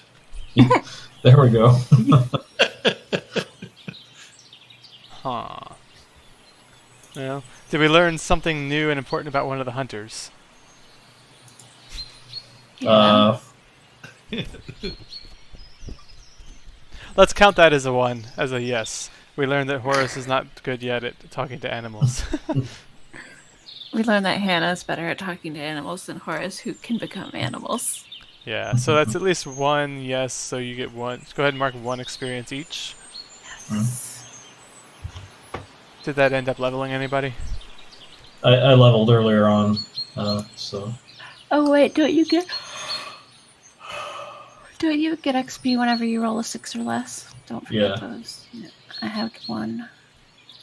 Oh yeah, I forgot to do that. Not on so I will say, like for Horace's transforming, those are low risk rolls. For something that's super low risk where a failure isn't going to be anything really bad, I'm going to be saying that there's no experience loss on those. But anything where there's actually consequences when you roll a 6 or less, then absolutely experience on that. Yeah, So.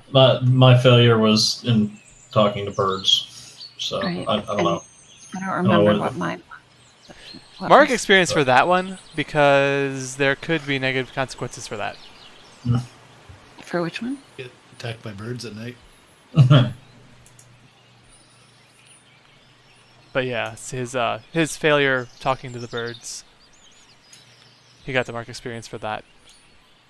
Because those birds remember you as a total idiot.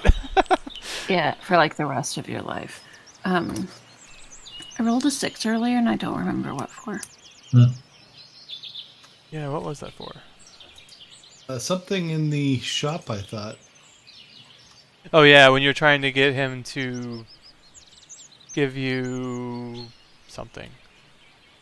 Like a discount or something? Yeah, mark Maybe experience for that too, because that also can affect you later. He'll remember that, and that could be he'll have to. Oh no, this became a Telltale game. He'll remember that. Yeah. Okay.